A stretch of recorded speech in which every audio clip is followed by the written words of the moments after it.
center's management shall take all reasonable measures and precautions to ensure the following. Number one, disease control.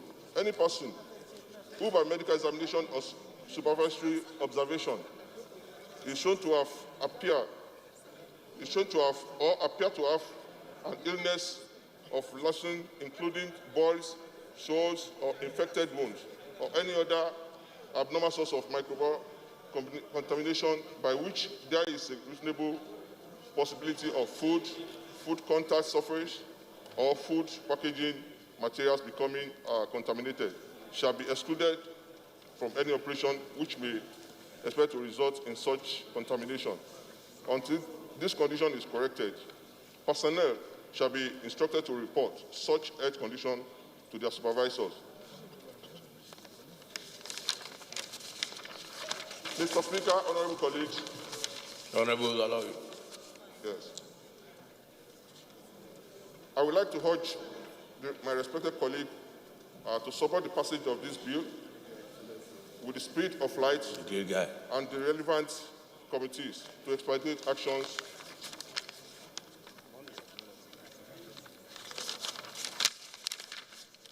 on the public hearing and delay of the report for final consideration at the committee of the whole.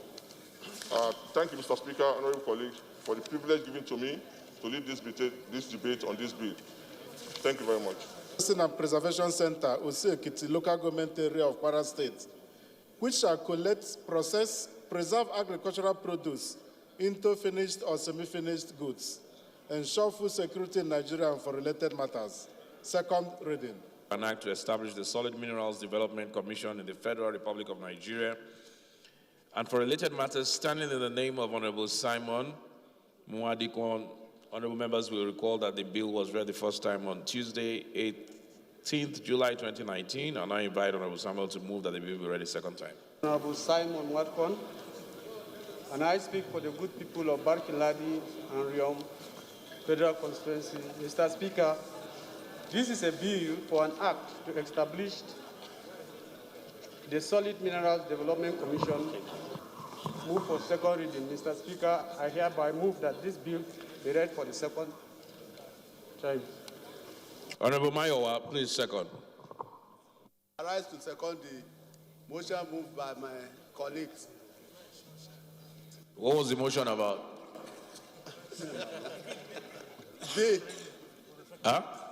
This bill for second reading. What was the bill? Number 5, sir.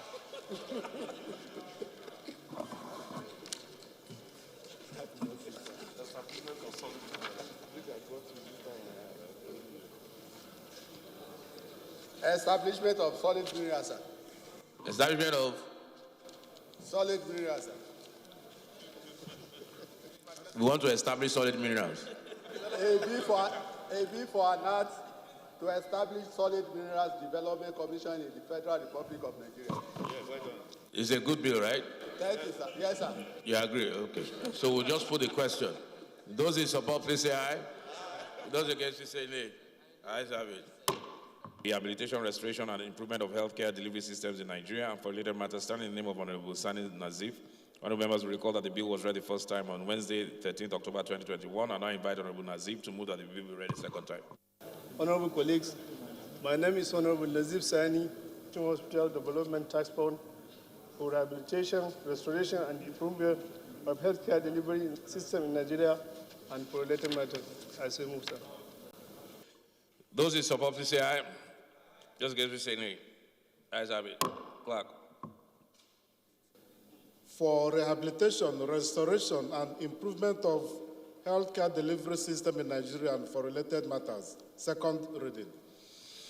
Mr. Speaker, dear colleagues,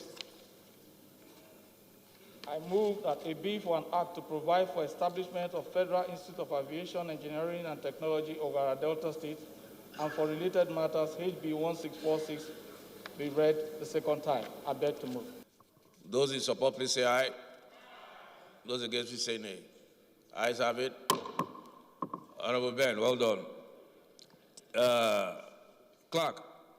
A bill for an act to provide for establishment of Federal Institute of Aviation Engineering and Technology, Ogara, Delta State, and for related matters. Second reading. Bill referred to the Committee on Aviation.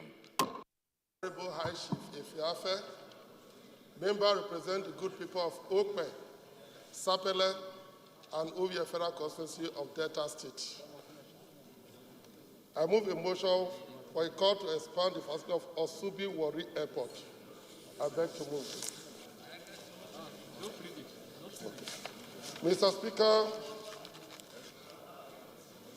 the House knows that the Osubi Airport is an important facility that was privately owned by Shaw Line Company and operated by Shell,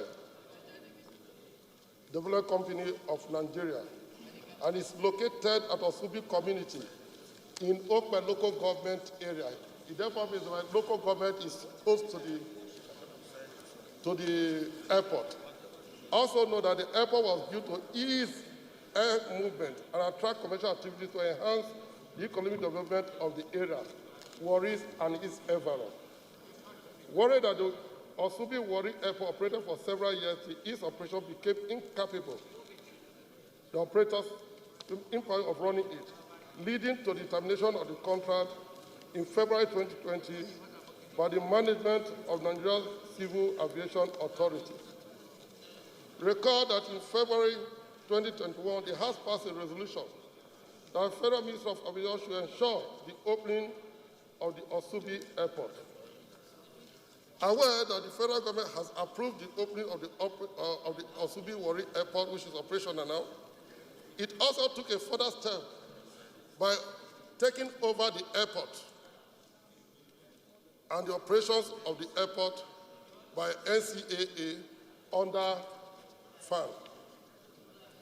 Convinced that the expansion on the runway will accommodate bigger aircraft because of the volume of passengers. It will boost the economic activities in the oil-rich area, considering the volume of passengers that fly the Lagos, Warri, Abuja route, as the present passenger aircraft is not sufficient enough. Mr. Speaker, presently, it's like an airstrip. Okay. I appreciate President Muhammad Buhari, GCFRO, the Delta State government, the Honorable House, our Governor, Dr. Ifeanyi Okowa, the Minister of Aviation, and all affairs that contributed to the opening of this airport and subsequent takeover of the airport by FAN through the federal government. All the Federal Minister of Aviation, other relevant agencies, to commence the expansion of the facilities at the airport to accommodate bigger aircraft that will increase the economic activities of Warri and its environment. Mandate the Committee on Aviation to ensure compliance. I beg to move, Mr. Speaker. My name is Abdulgani Johnson. I represent the good people of Oshodi Solo Federal Constituency 2. I rise to second the motion ably moved by my colleague, my friend, Anthony Ife.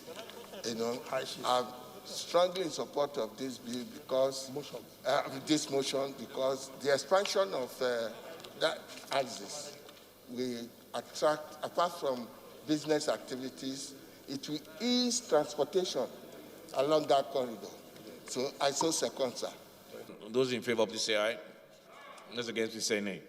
Ayes have it. The ninth order of the day is a motion on need for the continuous training and retraining of teachers in Nigeria, standing in the name of Honorable Ukwang Udo Emmanuel.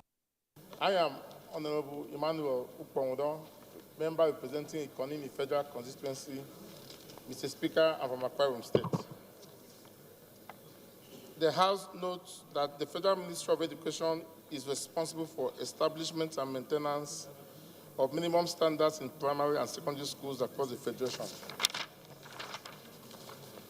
Worried that the current standard of education in government-owned schools does not equip the people and students to compete effectively in the modern age of science and technology, and to raise the creative generation of entrepreneurs that will be self-sufficient.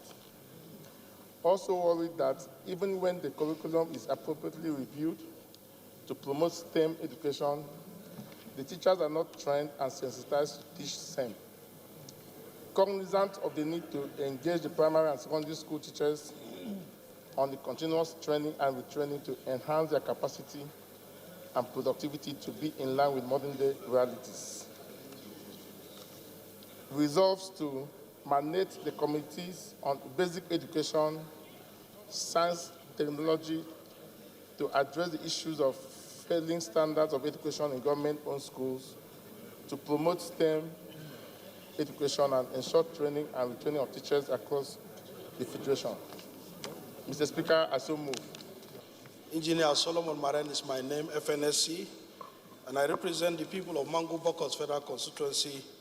I am from Plateau State. Mr. Speaker, the House notes that on December 1st, 2021, the leadership newspaper published the details of requirements for the mandatory 6-month attachment program of foreign-trained medical and dental graduates, including the sum of 900,000 and 1,400,000 naira as charges by the Medical and Dental Council of Nigeria for citizens and foreign graduates, respectively. Also notes that the aforementioned figures exclude accommodation, additional charges for 200,000 naira for dental graduates, which are all payable to the institution's account. Further notes that the exorbitant charges imposed on foreign-trained medical and dental graduates are a major requirement before they can be allowed to attend the mandatory 6-month attachment program, which makes them eligible to sit for the Medical and Dental Council of Nigeria pre-registration examination. Concerned that the foreign-trained graduates are coming from where the profession is not only highly paid for, but also sought after. Hence, the move may discourage them from coming back to the country to practice. Also concerned that the country has only about 4,800 medical and dental practitioners, which is grossly inadequate, and this may continue to reduce as a result of such irrational impositions by the governing council. Worried that the efforts by the federal government to boost and improve healthcare delivery through human capital development may be jeopardized if such outrageous charges are not removed, as many intending graduates may not be able to enroll into the council, without which they cannot practice. Also worried that if deliberate and proactive steps are not taken to check those outrageous charges, the healthcare system will suffer further lack of professionals, thereby increasing medical tourism out of Nigeria and jeopardizing the federal government efforts at economic recovery. Resolve, 1, to call on the Medical and Dental Council of Nigeria to stop the unnecessary and outrageous charges imposed on medical and dental graduates before allowing them to undertake the 6-month mandatory attachment program. And 2, mandate the Committee on Healthcare Services to investigate the matter and report back to the House within 4 weeks for further legislative action. I so move, Mr. Speaker. Thank you. Marin, do you want to lead the debate before Honorable Jaha's contribution?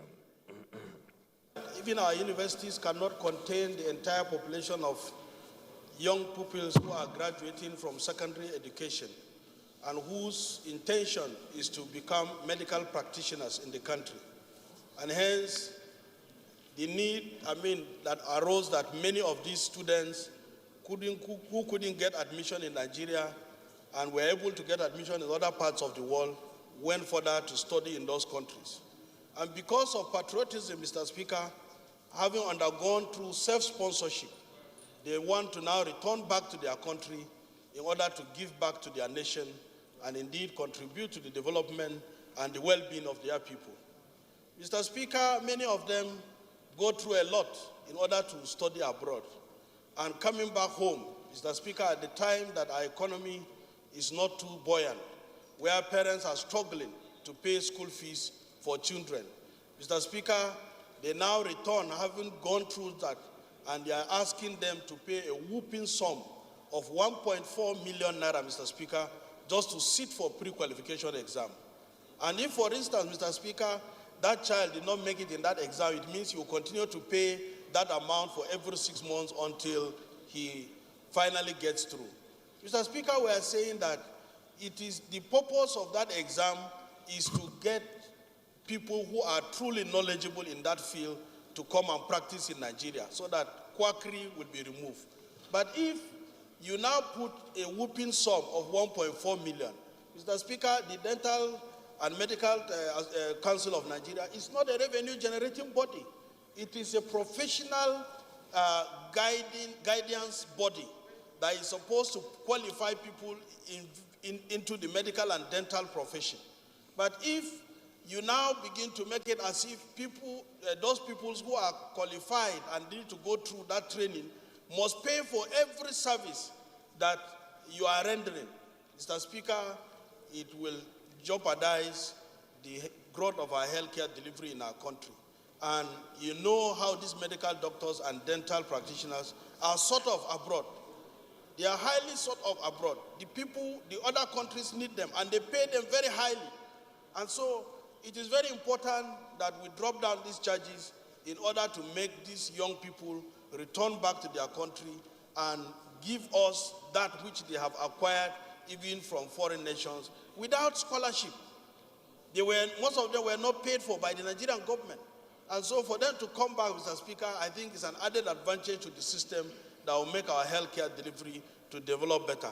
So, Mr. Speaker, on this, I want to call on my colleagues to support this because it will go a long way in improving healthcare delivery in our country. It will go a long way in helping those poor parents who have suffered to sponsor their children to study medicine and dental professions, be able to qualify so that they can start practicing. Thank you, Mr. Speaker. Mr. Speaker, I want to make 1 or 2 comments by starting to commend the mover of this motion for a very fine motion requesting for a reduction in the cost implication of the registration by Medical and Dental Council of Nigeria. Mr. Speaker, we understand these days most Nigerians are going outside the country for a medical practice or dental practice. And you understand that the amount they pay abroad for them to be registered with the relevant agency or organization is so high compared to what Nigeria charged. In Nigeria, we charge in Naira, and in abroad, they charge in foreign currency. Let me give you an example. When I was a commissioner for higher education in Borno, as far back as 2015, the least country that charged tuition fee for medical and dental students was in Sudan. And the least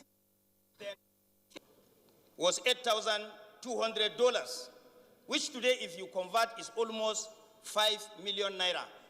And on the other hand, if you calculate what is being paid to Medical and Dental Council here, is less than $3,000.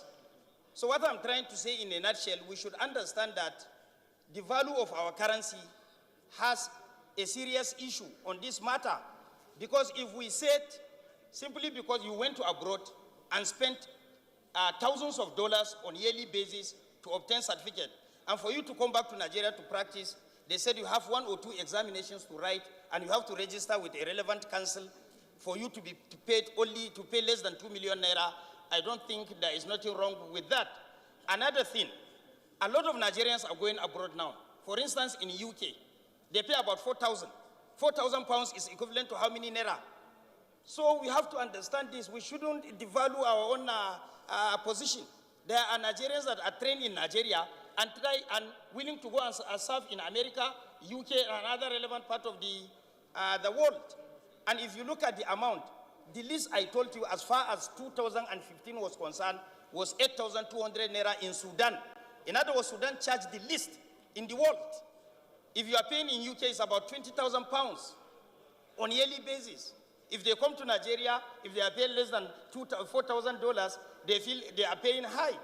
So as far as I'm concerned, you have to look at the nature of the discipline. It requires a lot for dental and medical council to conduct examinations and register qualified medical and dental practitioners. So we have to look into this too. So this is my contribution to this, because I trained about 60 students when I was a commissioner for higher education in Borno. Thank you, sir. So you're speaking against the motion. Honorable Jaha, those who are qualified here, not trained abroad, but trained here, what does it cost them to practice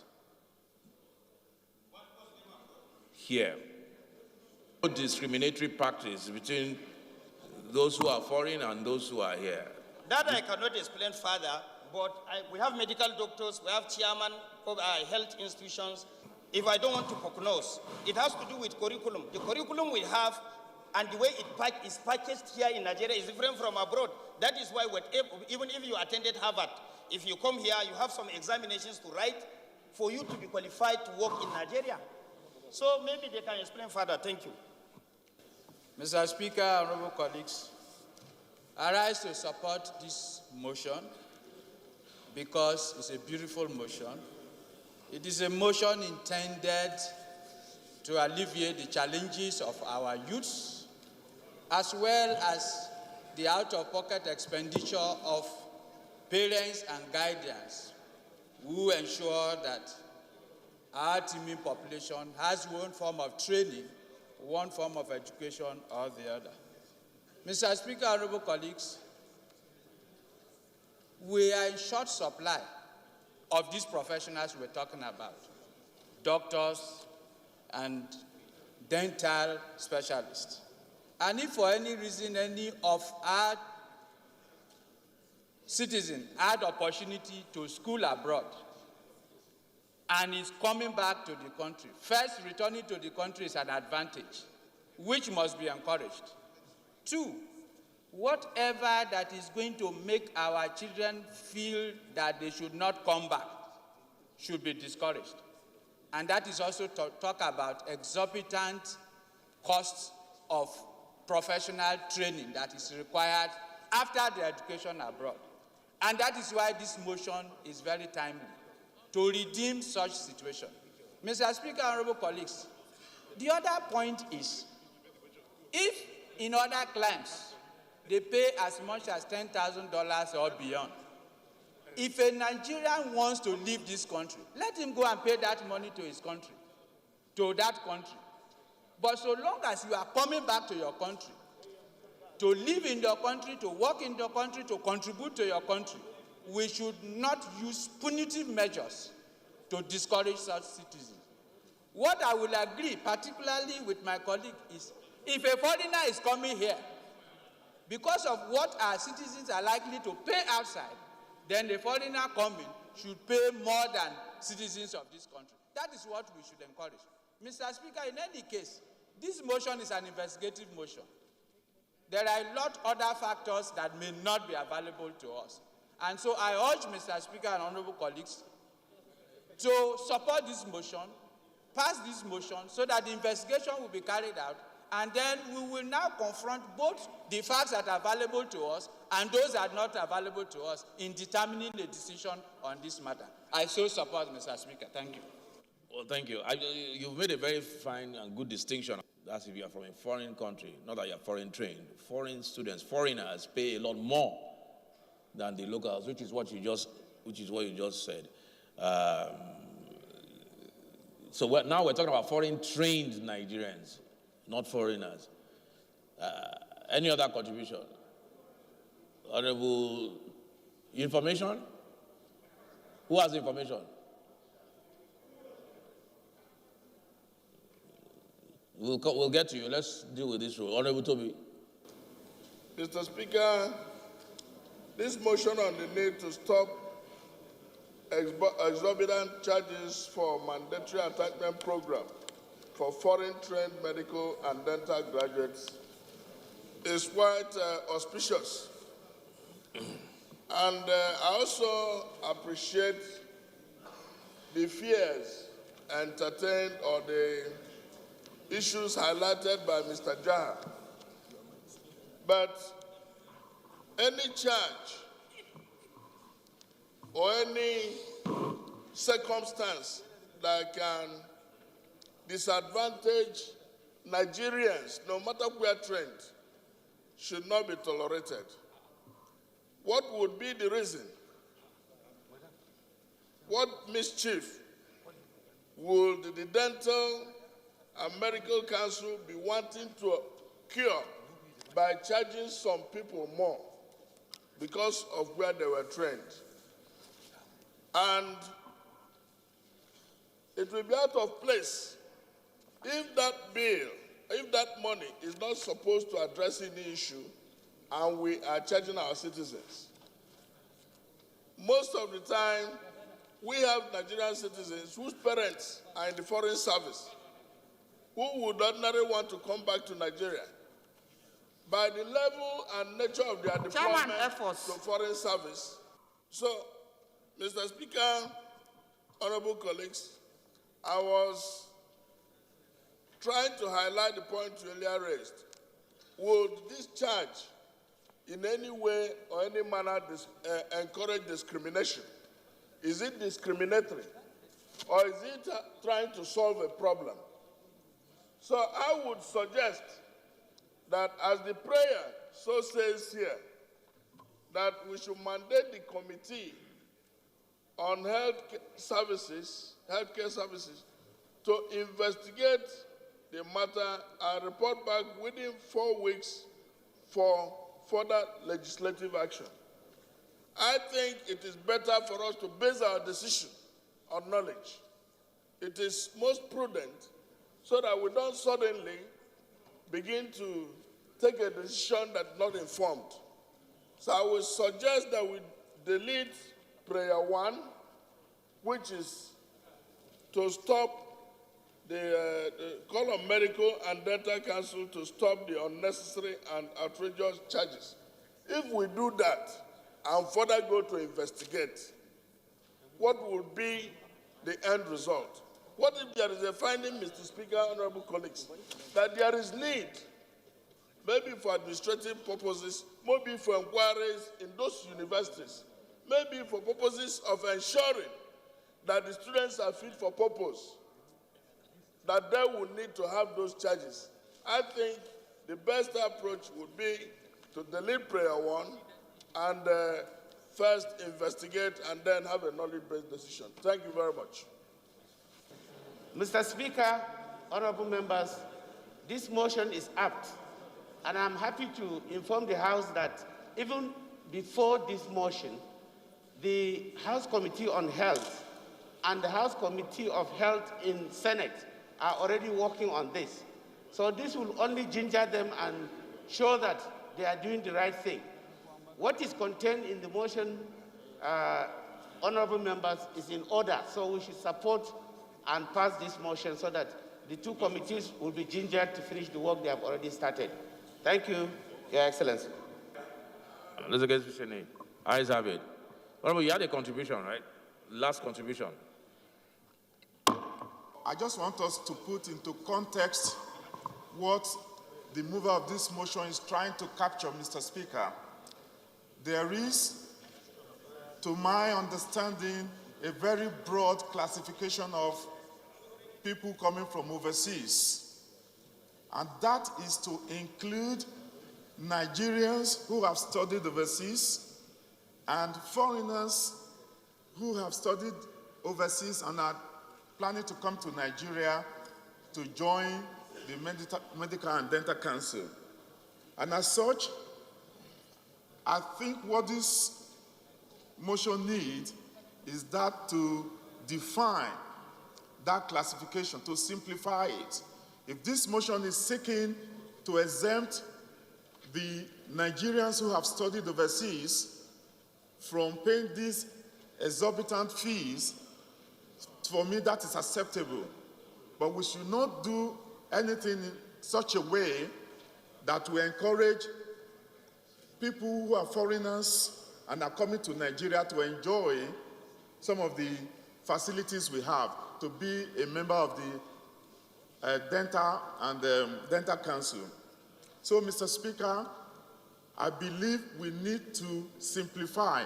We need to waive Nigerians who have studied overseas and apply that fees to foreign people who want to, doctors or dentists who want to practice in Nigeria. And again, we should not miss the point that the Medical and Dental Council of Nigeria is a body saddled with the responsibility of defining certain standards that need to be attained by people who want to practice as doctors and dentists in Nigeria. As far as I'm concerned, I don't think they're going to do anything. They are doing something that is reciprocal. If you are leaving this country to practice in England or United States, you are going to pay these fees. It doesn't even bother whether you are a citizen. So my submission is that we need to maintain a balance that could remove Nigerians who have studied overseas and impose such levy on foreigners who want to come and practice as dentists and doctors here. Thank you very much, Mr. Speaker. National primary health care centers in the country, standing in the name of Honorable Sergius Ogun. Honorable Ogun is invited to move the motion.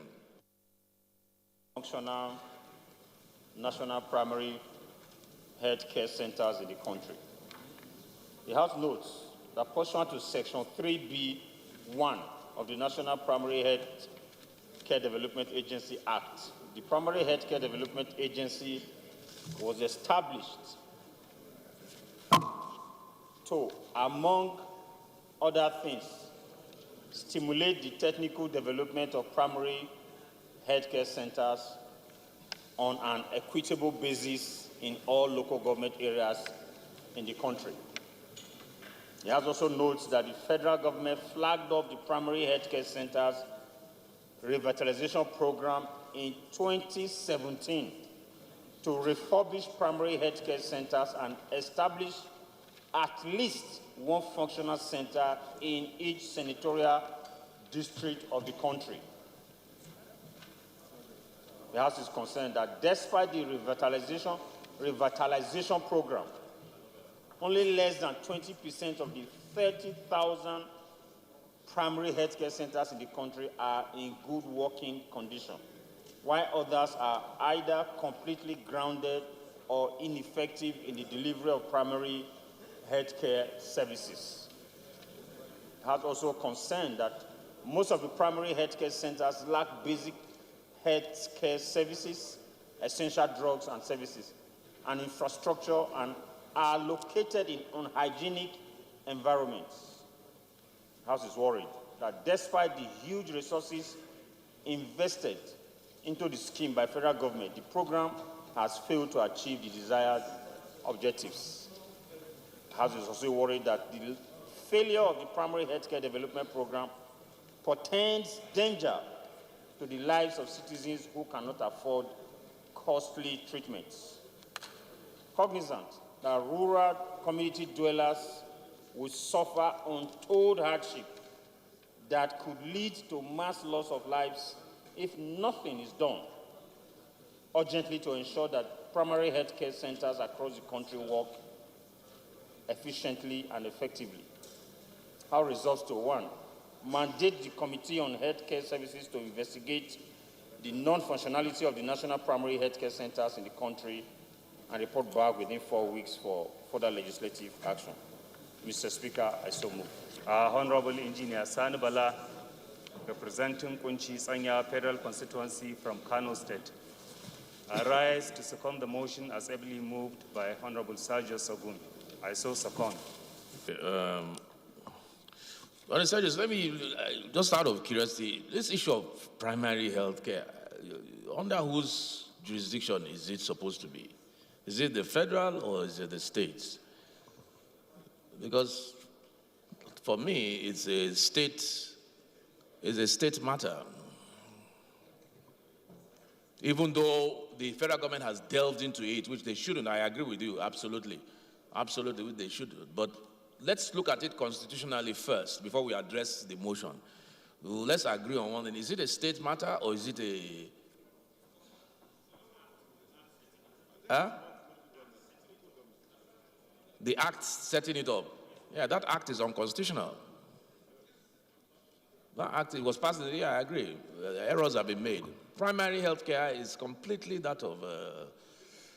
because if you look at your exclusive list and you look at your concurrent list, you won't see primary health care there, which means it is now reserved for the states in the residual list. And that's why people are calling for devolution of powers. You know, but Honorable Sages is right. For as long as, you know,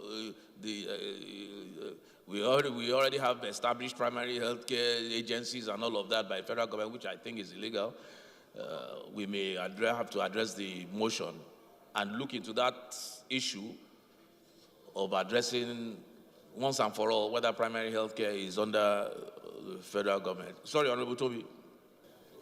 Mr. Speaker, honorable colleagues, this call to investigate the primary health centers as enabled by Section 3B5 of the National Primary Health Development Agency is quite important. And you know, in 2017, the federal government made move to revitalize the health centers in each of the senatorial zones. But Mr. Speaker, as you rightly pointed out, in letter and spirit, should this actually be a federal government responsibility? This federal government is overweight. It is just top heavy. Any concurrence regarding health is not primary health. It is health. And where the expectation is for them to play their role is teaching hospitals as being within the jurisdiction of federal universities. Mr. Speaker, honorable colleagues, I think that when we continually make expenditure in jurisdictions that are not ours, we waste our time because there's no follow-up. How do you expect that in 109 primary senatorial districts, that Federal Ministry of Health or National Primary Health Agency will now post a doctor, doctors, post nurses, maintain the facilities, and be able to make policies? Mr. Speaker, it won't work. Practically, it cannot work. So this call for investigation is germane. And what I had discussed with him was, after finding the status, we now find out whether by practice, in reality, whether it is properly situated in the primary health agency, or whether the act completely or even the agency has to be abrogated, so that the funding available should go to the states and the local governments. There is a plethora of health centers by local governments, but most of them are peopled by quacks. And that is why we now dissipate energy. Federal government is doing, state is doing, and local government is doing. Sometimes you find out that, is this meant to retire some money? So, Mr. Speaker, honorable colleagues, we need to invest prudently if this, our system will work. And when we say restructuring, these are issues that are available for restructure. Let people, if you are primary, what is primary? In ordinary balance, federal government is tertiary, local government is primary. So why are you bringing a primary responsibility to a tertiary institution? So, Mr. Speaker, honorable colleagues, I think this bill, this motion is germane. It calls for investigation so that the House will be enabled to take a decision based on knowledge. Thank you very much. Yes, Honorable Toby, thank you very much. I've taken time to look at some other agencies, like indeed, even housing. If you look at housing, it's not under the exclusive list, neither is it under a concurrent list, which means it belongs squarely to the states. And the federal government has no business in housing. It's meant to be the states, at least under our constitution. So I think we should just maybe very quickly suspend our rules, and also, when we finish with this, have somebody, have a committee look at whether or not certain agencies, like you rightly said, are properly situated under the federal government by our or their establishment contradict the situation, the constitution. And that will include primary health, include housing, and any other, based strictly on the constitution as it is today. I think that's important. And like you said, it's a drain on the finances of the federal government. So we'll stick with the Honorable Sejus's investigative motion, and then we'll see if we can suspend our rules to now look at the tangential issue, but very important issue that has come up. So we'll take two more contributions. We'll start from the top, and then we'll go to Honorable Gandhi, and then Honorable Raji, and then we'll wrap up. Go ahead. I want to thank you, Mr. Speaker, for drawing an issue that is constitutional here concerning primary health care. That truly, in the concurrent list, primary health care is mentioned as well as under the function of local government in the fourth schedule. The truth of the matter, sir, is the act establishing the National Primary Healthcare Development Agency, as you rightly said, should not have been there as far as the Constitution is concerned, because it's under a residual or the concurrent the list. And the functions of primary health care, based on their provisions and in the local governments, are issues that have to do with prevention and treatment of common endemic diseases like malaria, typhoid, Lassa fever, maternal mortality, and we have really not got it well all through in this country. The origin of Primary Healthcare Development Agency was in the good concept and development of that sector by Professor Koyoransom Kuti, which was interventional initially, and now for almost 30 years, it has been there without really achieving where we needed to be in health. Sir, as Honorable Sir just pointed out, of all the primary healthcare centers, at least 99% of them that are under the National Primary Healthcare Development Agency, none of them is functioning. A functioning primary healthcare center should have at least 10 components, from proper keeping of records, antenatal care services, essential drugs should be there. There's also the issue of water and sanitation, ambulance services, referral services, and electricity, and the rest. But even the ones owned by the federal government, which are less than 200 or past 300, are not functional. With the huge money that are budgeted for National Primary Healthcare Development Agency yearly of 20 billion above. So I think that, as pointed out in Chapter 1 of the Constitution, where any law that goes contrary to the Constitution stands null and void, I think the Primary Healthcare Act, as far as the Constitution is concerned, is non-existent, and it should be reverted back to the states where they belong. We have serious problems of health in this country, and mostly they are primary healthcare based. Unless we get it right, honestly, we won't be able to achieve our developmental goals of human capital development and the rest. So I 100% support the motion, and also urge this House to push for constitutional amendment to really give power to the local governments and autonomy to the local government and other components that has to do with devolution of powers, particularly for states and for local governments in healthcare and education and others. On a closing note, sir, the federal government should have no business in primary healthcare. Federal government should occupy itself with interventional and high-level national and international policies in the direction of development for health. That's my take. Thank you, Your Excellency. Thank you, Honorable Kakali.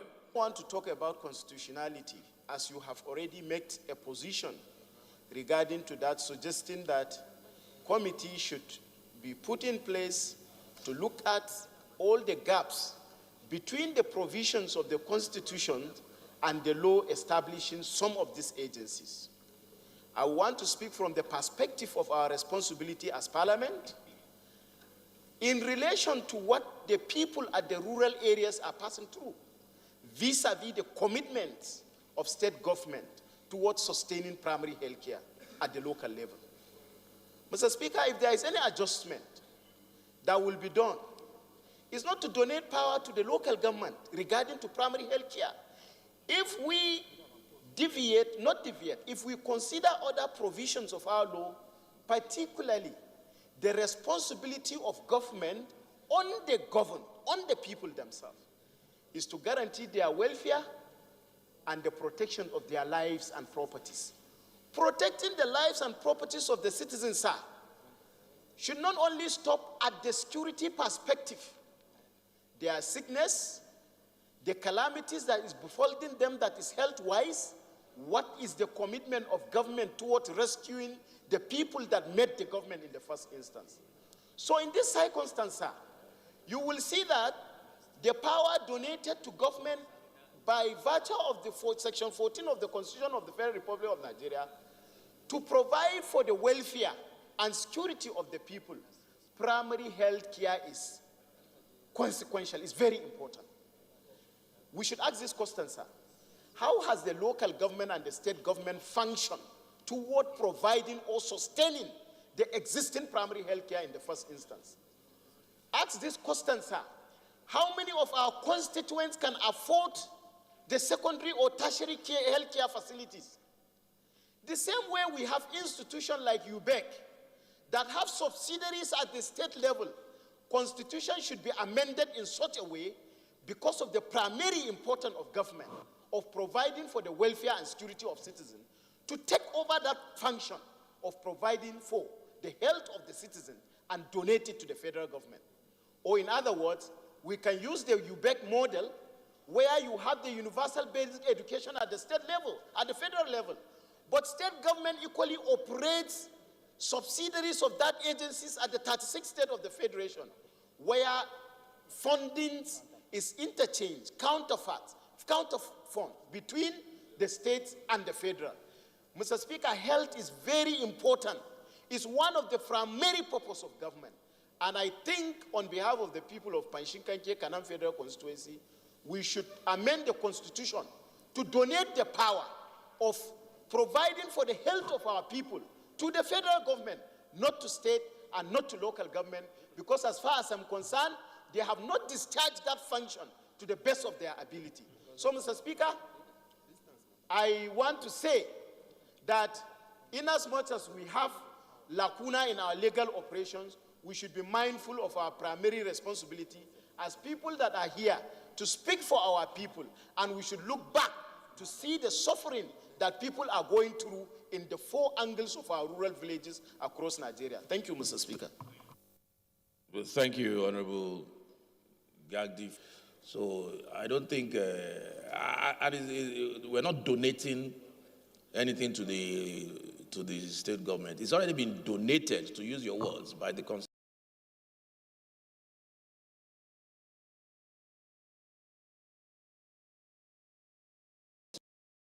Obey.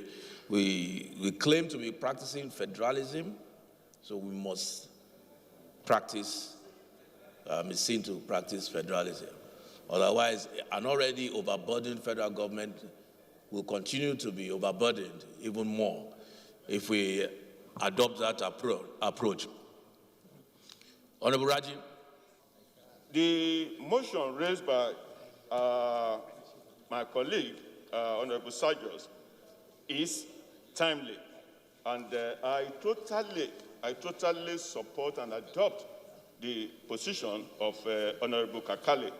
I must add that rather than the argument that we donate power, to the federal government, as a result of the irresponsibility of the local governments and the state governments, in discharging their constitutional responsibility, I think that we should focus on towing the path of constitutionality.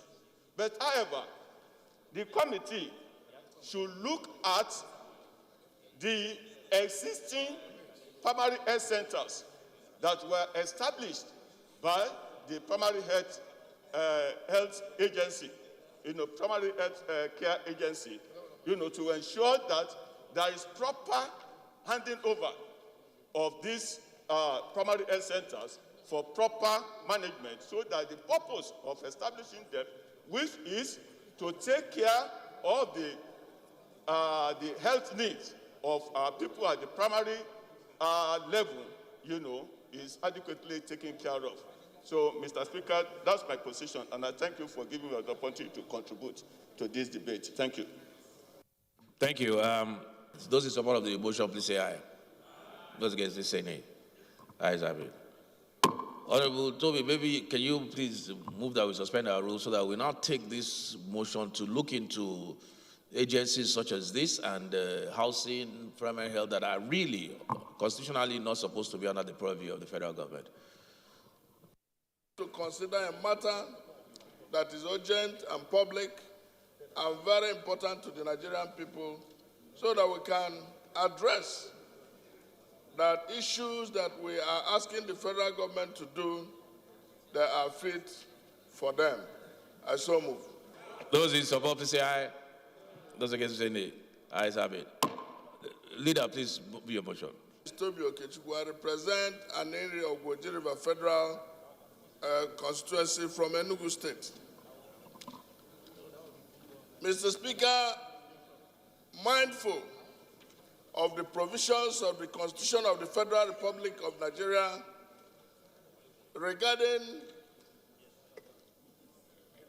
items in the schedules of our Constitution as to the responsibilities of the federal, state, and local governments. Mr. Speaker, aware that those provisions are meant to encourage efficiency, that the various tiers of government are fit for the assignments given to them. Mindful that the welfare of the Nigerian people and the need for them to have good governance is the duty and responsibility of Parliament. Mr. Speaker, the House is concerned that a lot of efforts may be dissipated. A lot of responsibilities might be ill-assigned. The House is aware that legislating for the Nigerian people, as has been properly alluded by Mr. Gaji, is the primary responsibility of Parliament. Knowing that where this does not work, the Parliament needs to retool itself for greater efficiency. We therefore... Chairman Diaspora, approach the acting chief whip, please, before seeing the speaker. The House therefore, based on the issues... Honorable Toby, you are reading this motion off-head?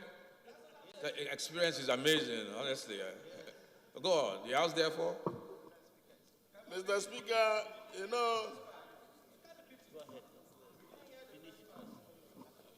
You are just jealous. You didn't hear? The first part. They say you should repeat it.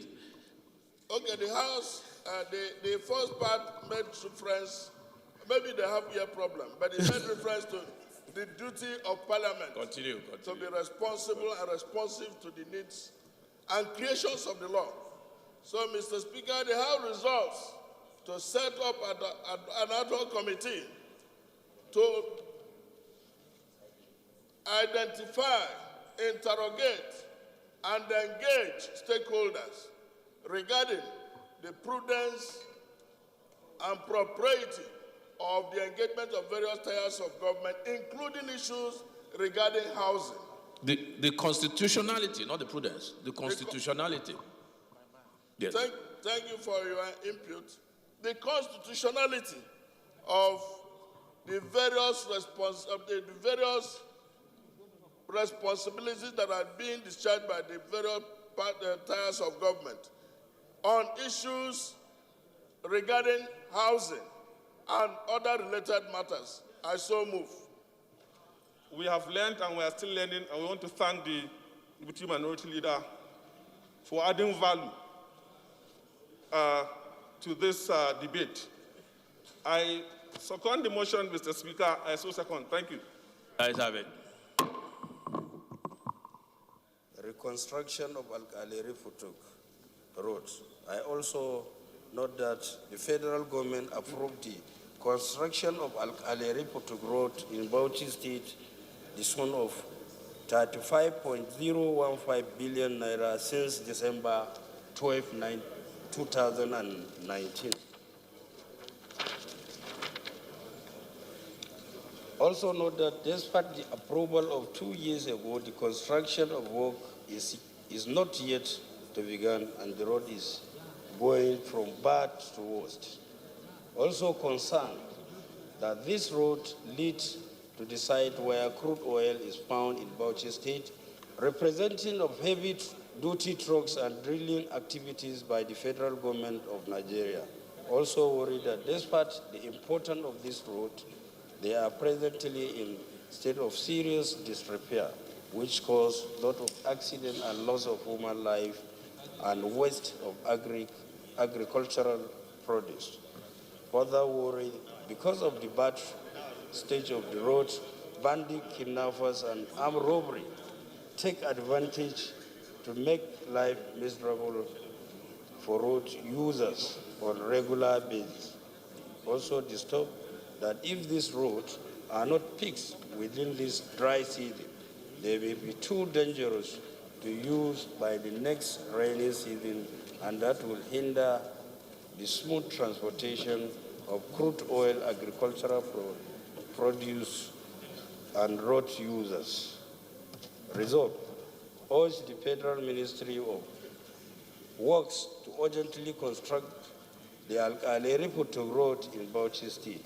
Also urge Ministry of Works to declare a state of emergency on the Al-Aleri Futuk Road in Bauchi State. Mandated the Committee on Appropriation to make funds available for the construction of the Al-Aleri Futuk Road. I so move, Mr. Speaker. Food security in Nigeria. Standing in the name of Honorable Richard Bande, Honorable Bande is invited to move the motion. Honorable colleagues, my name is Honorable Dr. Richard Bande. I represent the people of Katsina-Ala, Okum, Logo Federal Constituency. I'm from Benue State. The need to address challenges of food security in Nigeria notes the continuous insecurity, unemployment, climate change, population growth, and low-income earnings by families has caused a negative effect on the Nigeria's food security strategic plan. Also note that, according to the World Economic Report, by the year 2050, the world may feed 9 billion people. Aware that United Nations has said ending hunger, achieving food security, and improved nutrition, and promoting sustainable agriculture as the second of its 17 Sustainable Development Goals, achievable by the year 2030. Also aware that Nigeria's population is 200 million people and is projected to be about 450 million in a few decades. Worried that the novel coronavirus COVID-19 pandemic has shown that dangers lie ahead if we do not begin adequate plans to invest in agricultural production and locally made farm produce. Also worried that the absence of efficient and valid agricultural model and framework, increased unemployment, and low household and general standard of living portends great danger to the country's food security strategy. Commend the federal government for its commitment towards future food security. Resolves to, 1, urge the Federal Ministry of Agriculture, Finance, and the Central Bank of Nigeria to put in place adequate measures that will boost food security production in the country. 2. Also urge Ministry of Agriculture, Rural Development, and Finance, as well as the Central Bank of Nigeria, to provide a monetary grant for the promotion of national food security. 3. Set up an ad hoc committee to engage food security experts and recommend a medium and long-term remedial measures that will promote the nation's food security strategic plans. 4. Mandate the committees on agriculture production, services, and banking and currency to ensure compliance. I so move, Mr. Speaker. I so second the motion, ably moved by my colleague. Mr. Speaker, I rise to move this motion on the need to investigate the assassination of Dr. Abenasir in Katsina State. The House notes the Katsina State Commissioner for Science and Technology and former member of the House of Representatives, Dr. Abenasir, was assassinated in his residence in the Katsina metropolis on Wednesday, 8 December 2021 at night by unidentified gunmen. Concerned that about the increasing rate of insecurity, especially in the north. However, assassination is a new phenomenon in Katsina and other northwest states of the country. Worried that the murder of Dr. Nasir has further triggered anxiety and apprehension amongst the people of Katsina metropolis and the state at large, as they have been living in constant fear for their lives. Cognizant of the overwhelming need for security agencies to thoroughly investigate the assassination of Dr. Nasir with a view to bringing the culprits to book and allay people's fear as regards their safety in the state. The House resolves to, 1, urge the Nigerian police force to conduct excessive investigations into the gruesome murder of Dr. Abenasir and ensure that everyone complicit in the murder is brought to book. 2, mandate the Committee on Police Affairs to ensure compliance. I so move, Mr. Speaker. Thank you. For investigation, those in support, please say aye. Those against, please say nay. Ayes have it. I rise to move a motion on the need to investigate the Deep Blue contract to HSL International Limited. The House notes that on July 27, 2017, the federal government entered into a contract known as the Deep Blue contract for a sum of $195,300,000. That is equivalent of $59,839,930,000 naira, with a foreign private company, HLS International Limited, for the supply of certain security and surveillance equipment and systems, and also for establishing the integrated National Coastal Surveillance and Waterways Protection Solution with command and control of infrastructure in the nation's territorial waters. The House also notes that Section 80, Sub 3 and 4 of the Constitution of the Federal Republic of Nigeria, 1999, provides as follows: no sum of money shall be withdrawn from any public fund of the Federation other than the Consolidated Revenue Fund of the Federation, unless the issue of those sums of money have been authorized by an act of the National Assembly. 4 is no amount shall be withdrawn from the Consolidated Revenue Fund or any public fund of the Federation except in the manner prescribed by the National Assembly. And therefore, the National Assembly is the only body constitutionally allowed to authorize any expenditure from all public funds of the Federation. The House is aware that the National Assembly has neither authorized nor appropriated any monies for the Deep Blue contract or any monthly expenditure, according to the Annex 4 of the contract that specified the payment schedule.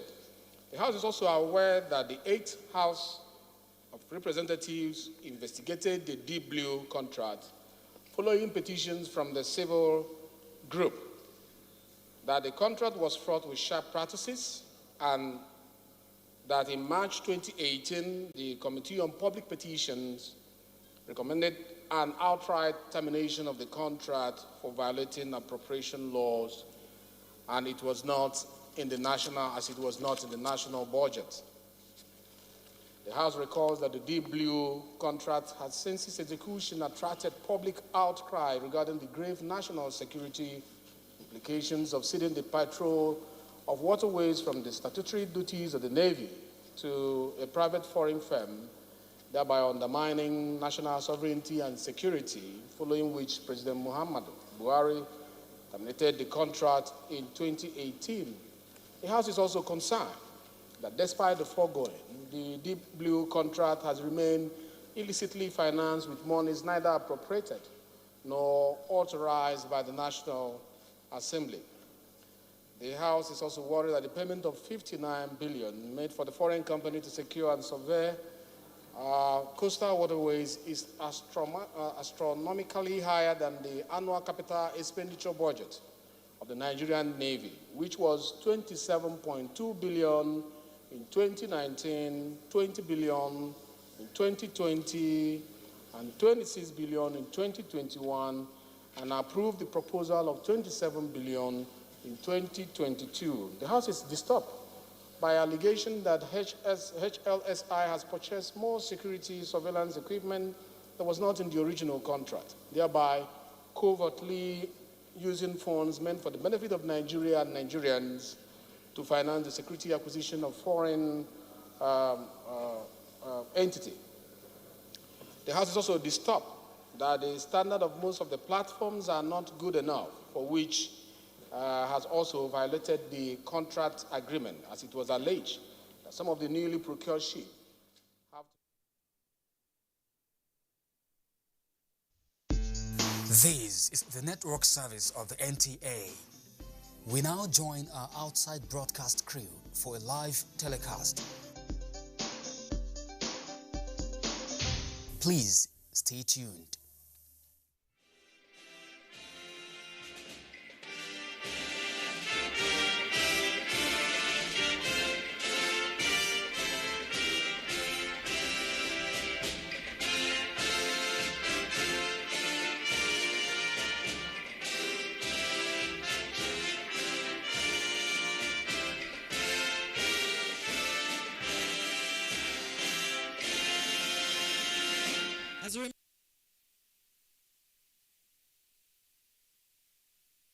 Welcome to Garden City for the official flag-off of Magistrate Court Complex by the River State Government. The NTA Network Service is here to bring you details of this transmission to your offices and living rooms. On behalf of the outside broadcast crew, I'm Kingsley Amajiri. Good morning. That we have put a vision that when others are crying that there is a casting down in this state, we shall be singing there is a lifting up. Father, take all the glory even for what we are about to do today, for yet another off and flag off and commissioning of projects.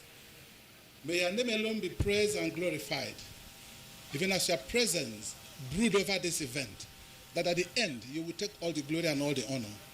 And to your glory, therefore, I declare this program open in the name of God the Father, and in the name of God the Son, and in the name of God the Holy Spirit.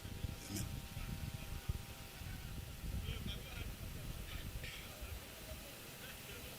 Your Excellency, Nyesom Ezenwo-Wike, CON, GSSRS, Power Sports Africa, Governor of Rivers State, and his amiable wife, Her Excellency, Honorable Justice Eberechi Suzette Nyesom-Wike. Your Excellency, Dr. Kayode Fawemi,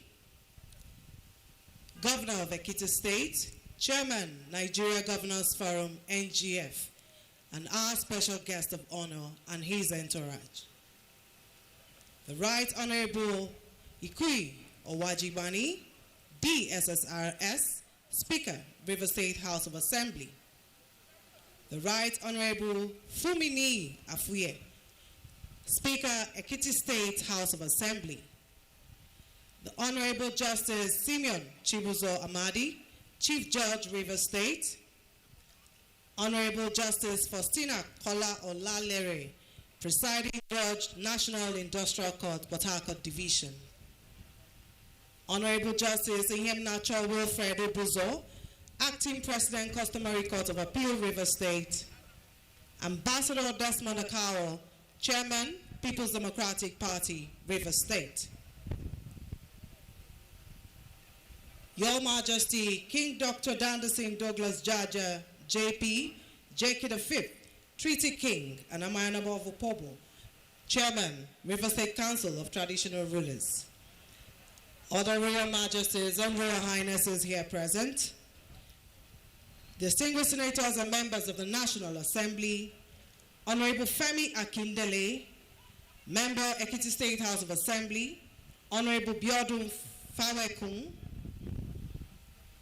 Member, Ekiti State House of Assembly, Professor Zacchaeus Adango, SAN, Honorable Attorney General and Commissioner for Justice, River State, members of the River State House of Assembly, Secretary to the State Government and members of the State Executive Council, body of senior advocates of Nigeria here present, particularly Okewali SAN, members of the River State Judicial Service Commission, judges of the River State Judiciary, magistrates of the River State Magistracy, elder statesmen, Chairman, NBA branch, NBA Port Harcourt branch, Prince Nyekwere, service commanders here present, special advisors, permanent secretaries, Mayor Port Harcourt City Local Government Area, captains of industry, ladies and gentlemen, welcome to the flag-off of Magistrates Court Complex to be constructed by the government of River State here in Port Harcourt. Your Excellencies, distinguished ladies and gentlemen, at this point, may I invite for the welcome remarks the Honorable Attorney General and Commissioner for Justice, River State, Professor Zacchaeus Adango, SAN. Your Excellency, yes, SD1WK, CON, GSSROS, POS Africa, Life Venture, Governor of River State. Your Excellency, Dr. Olukayode Fawemi, Governor of Ekiti State and Chairman Nigeria Governors Forum, and our special guest of honor at this special occasion, the Right Honorable Speaker, Your Excellency, the wife of the Governor of River State, my Lord, the Honorable Chief Judge of River State, and your brother judges, permit me to rely on the protocol already well established.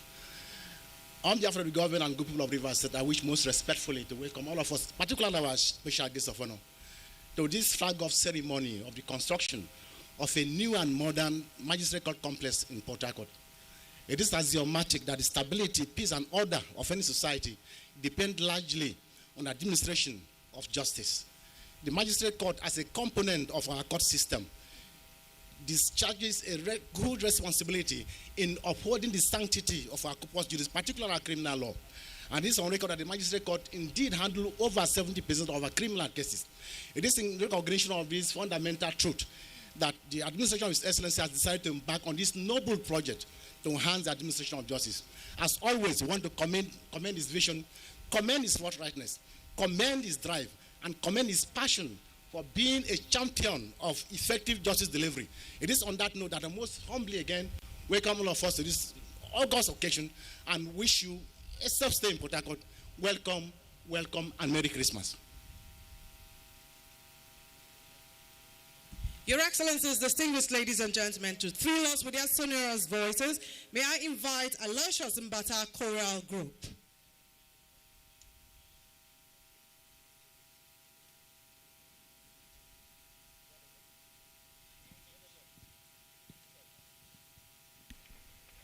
The River State government is yet making another landmark inroad in its infrastructural development.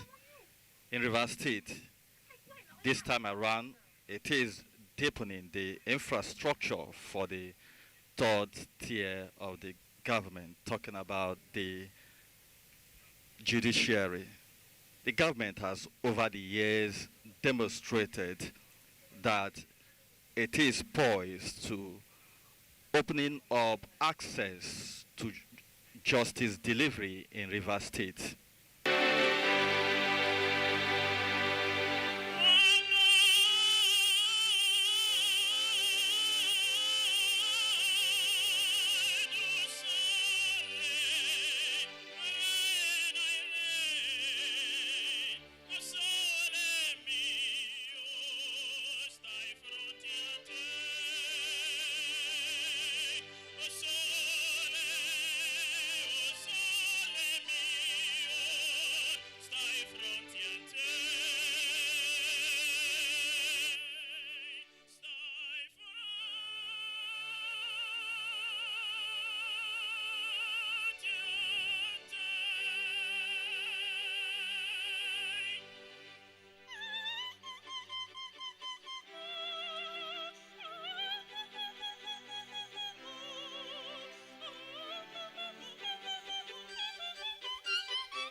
Excellencies, distinguished ladies and gentlemen, please can we put our hands together for Aloysius Mbata Group. May I now invite the splendid voices of Port Harcourt Group.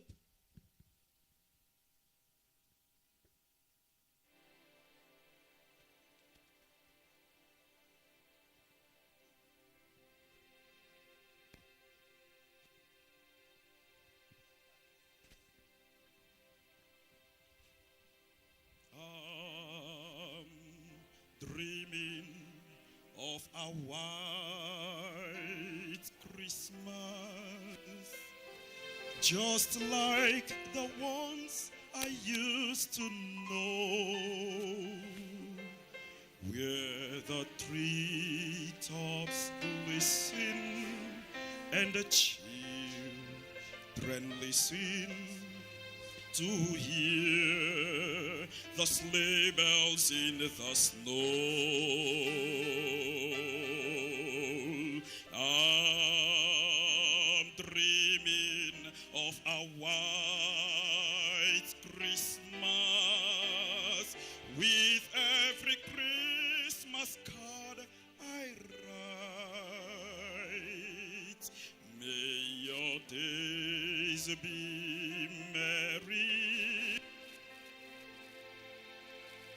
and may all your Christmases be white.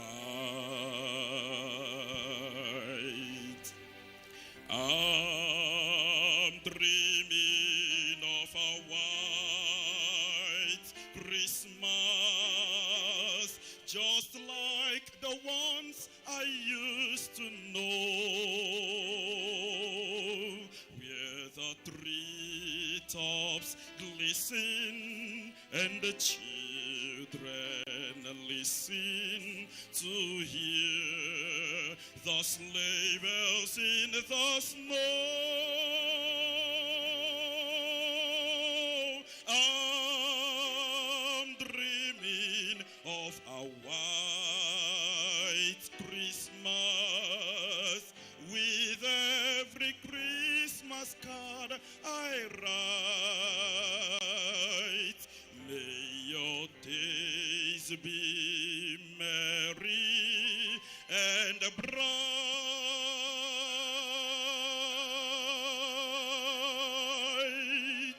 and may all your Christmases be white.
together for the splendid voices of Port Harcourt.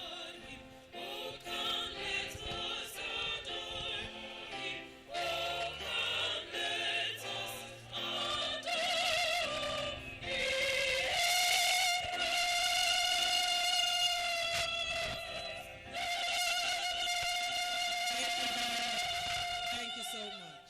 Thank you. Your Excellencies, distinguished ladies and gentlemen, it is now time for the project description. May I invite the Special Advisor to the Governor on Special Projects, Judge Kelly D. Alabo.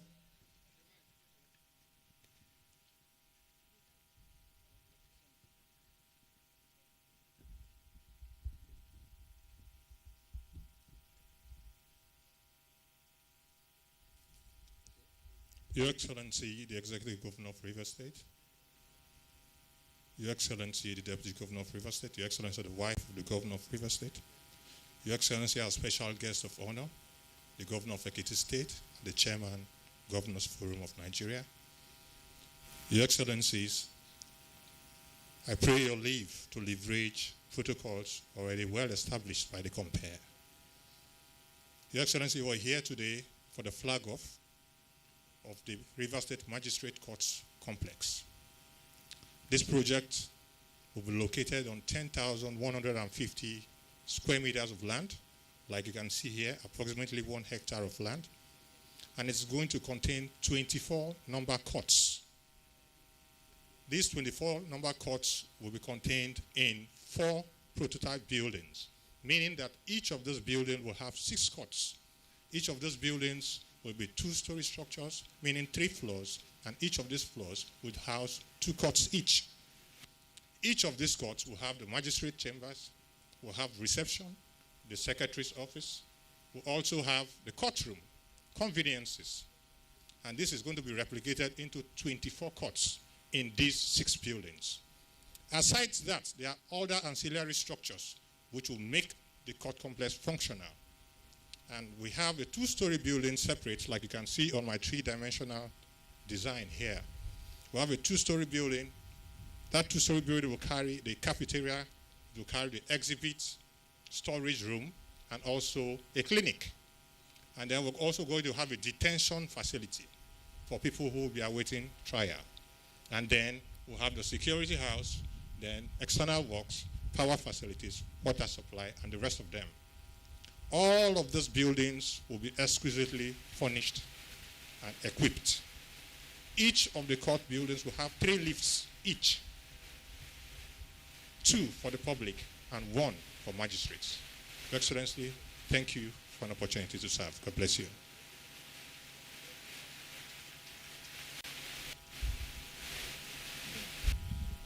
Your Excellencies, distinguished ladies and gentlemen, to give a remark on behalf of the contractor, Elite Construction Limited, may I invite the Director, Simon Medawa.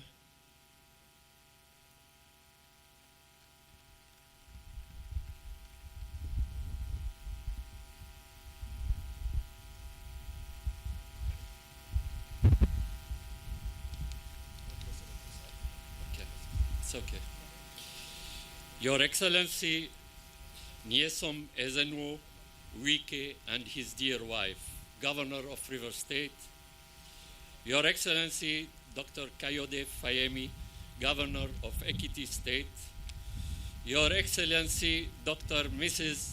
Ipalibo Bahari Banigo, Deputy Governor of River State, distinguished members of River State Government, members of House of Assembly, members of House of Representatives, local government chairman here present, the Royal Highnesses here present, ladies and gentlemen.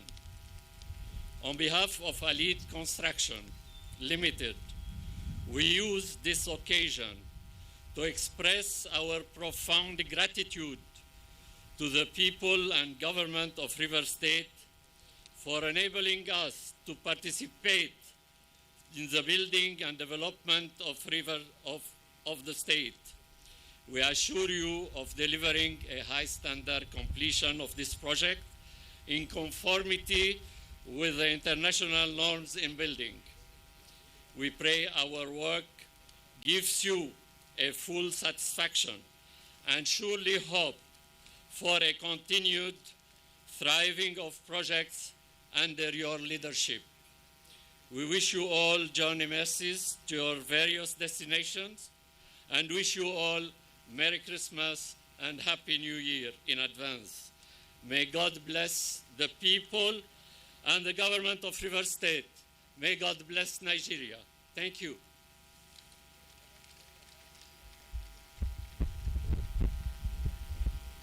Your Excellencies, distinguished ladies and gentlemen, to deliver a goodwill message, may I invite the Chairman, Nigerian Bar Association, Port Harcourt Branch, Prince Nyekwere.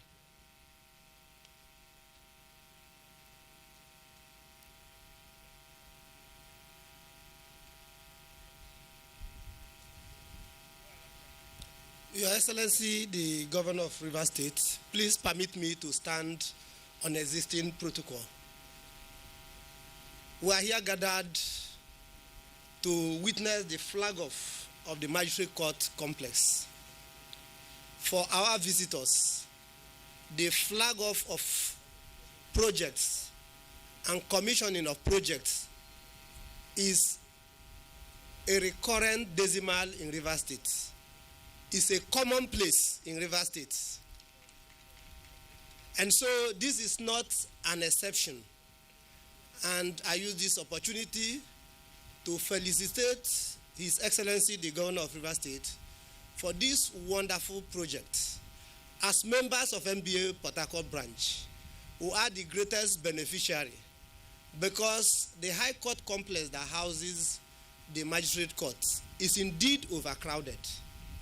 If you come to court by, say, 10 minutes to 9 a.m., and your matter is to be called by 9 a.m. because the court sits by 9 a.m., you will miss that matter because before you find a place to park, it will take you almost 30 minutes.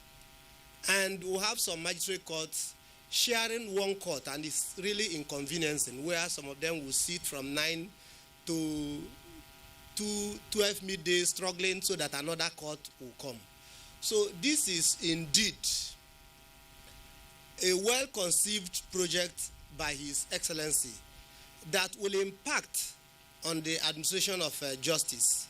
And we really want to commend His Excellency for this wonderful project and bring warm felicitation from the Nigerian Bar Association. We will continue to support and partner with His Excellency in his quest to make Rivers State the hub of speedy administration of justice in Nigeria. Thank you, Your Excellency. Your Excellencies, distinguished ladies and gentlemen, to deliver another goodwill message, may I invite a representative of the Body of Senior Advocates of Nigeria, Okewali SAN.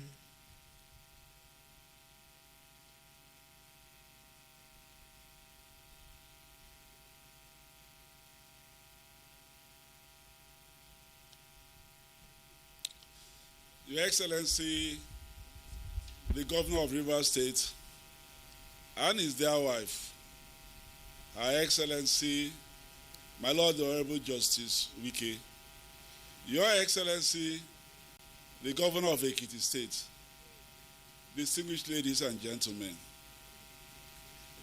When I was coming to this program, I said to a friend that was headed for this program, and he said to me, why is the governor paying so much attention to the judiciary alone? Is it because he's a lawyer? Now, because of that comment, permit me to dwell a bit on the significance of this project and the importance of the judiciary. I know that this is not for our guest of honor, Governor Fayemi, because he's a long-standing friend of the Bar Association, so he knows what I'm going to talk about. It is not because the governor is a lawyer. It is because he knows the problems in the judiciary. Don't forget that he's not just a lawyer. He's a life bencher. And that is the highest body of distinction in the legal profession.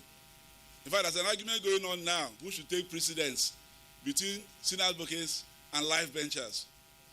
So that's how much he knows the profession. And that's how much he knows the problems of the judiciary.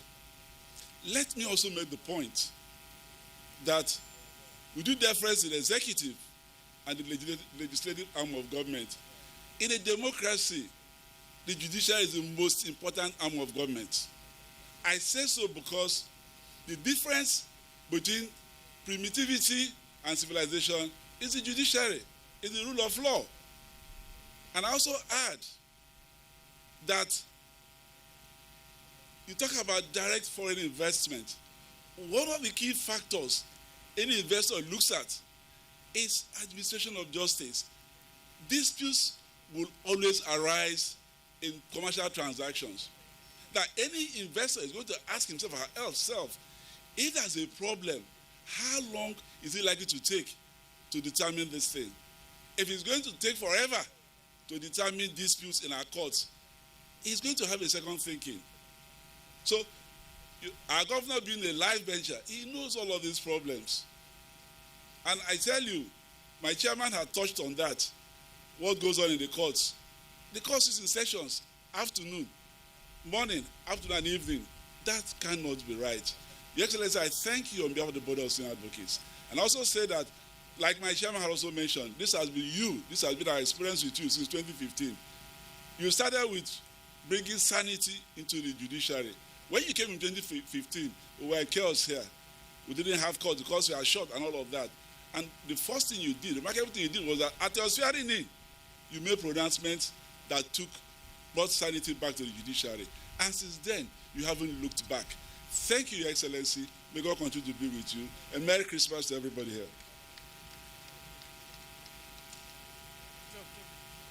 Your Excellencies, distinguished ladies and gentlemen, to give his remark, may I respectfully invite the Chief Judge of Rivers State, Honorable Justice Simeon Chibuzo Amadi.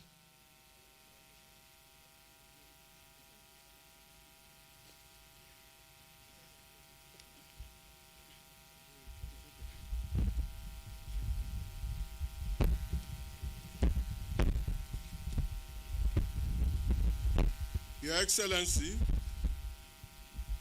Chief Nyeso Ezeonwike, CON, DSSRS, POS Africa, the Governor of Rivers State, and his dear wife, Her Excellency Eberechi Suzette Nyeso-Wike,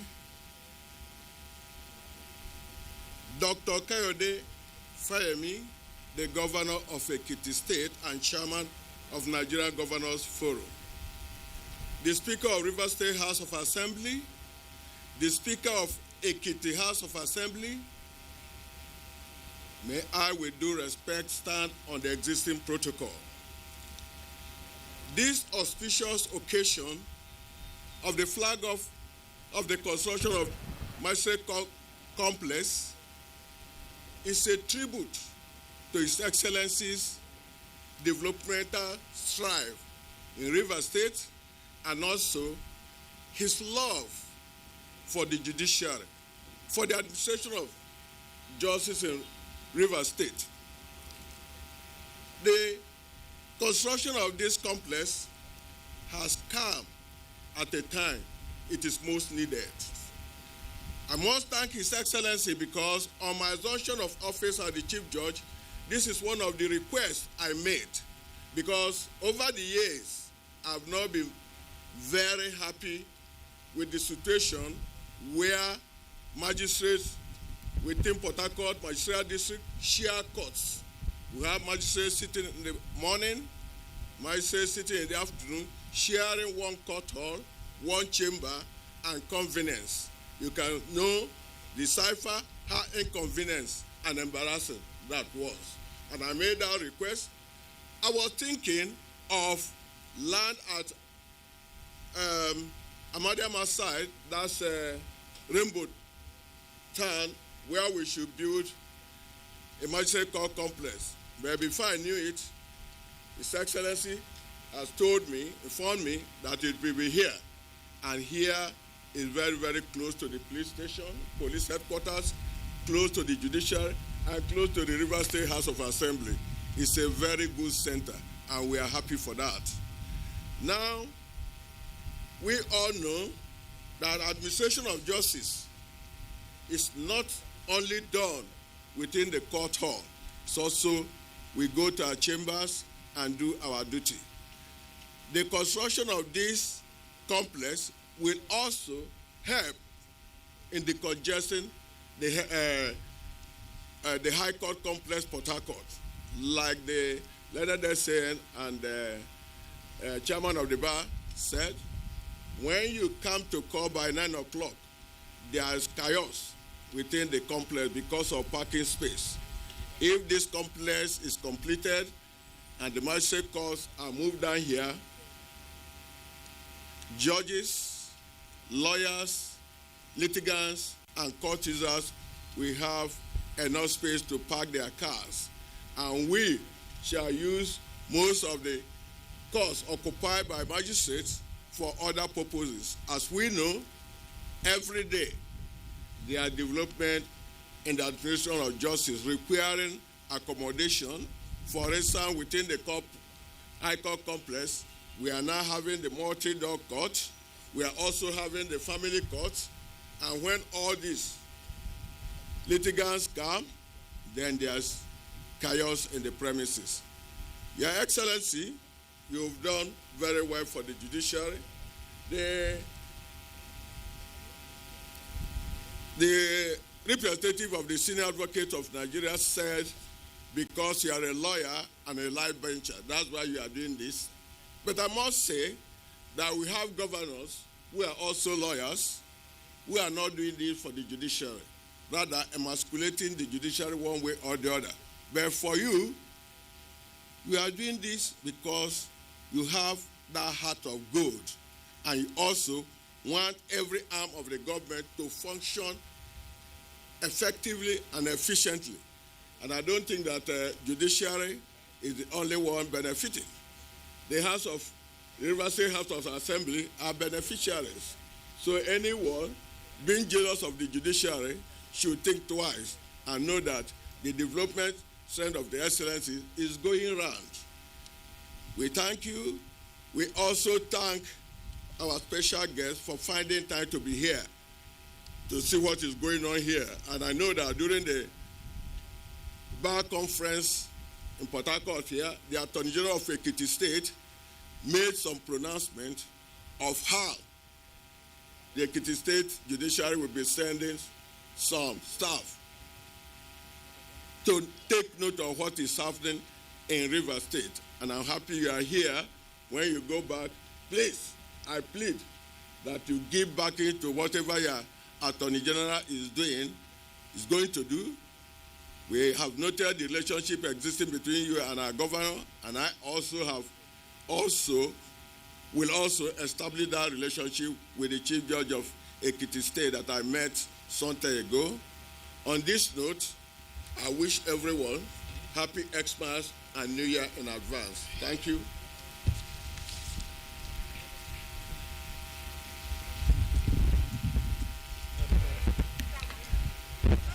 Of course, the Chief Judge of River State has captured the whole essence of this project, which partly is to help decongest the High Court complex and also provide the conducive environment for justice administration in River State. This is an area where the Governor of River State has shown commitment towards ensuring that the people of River State get justice.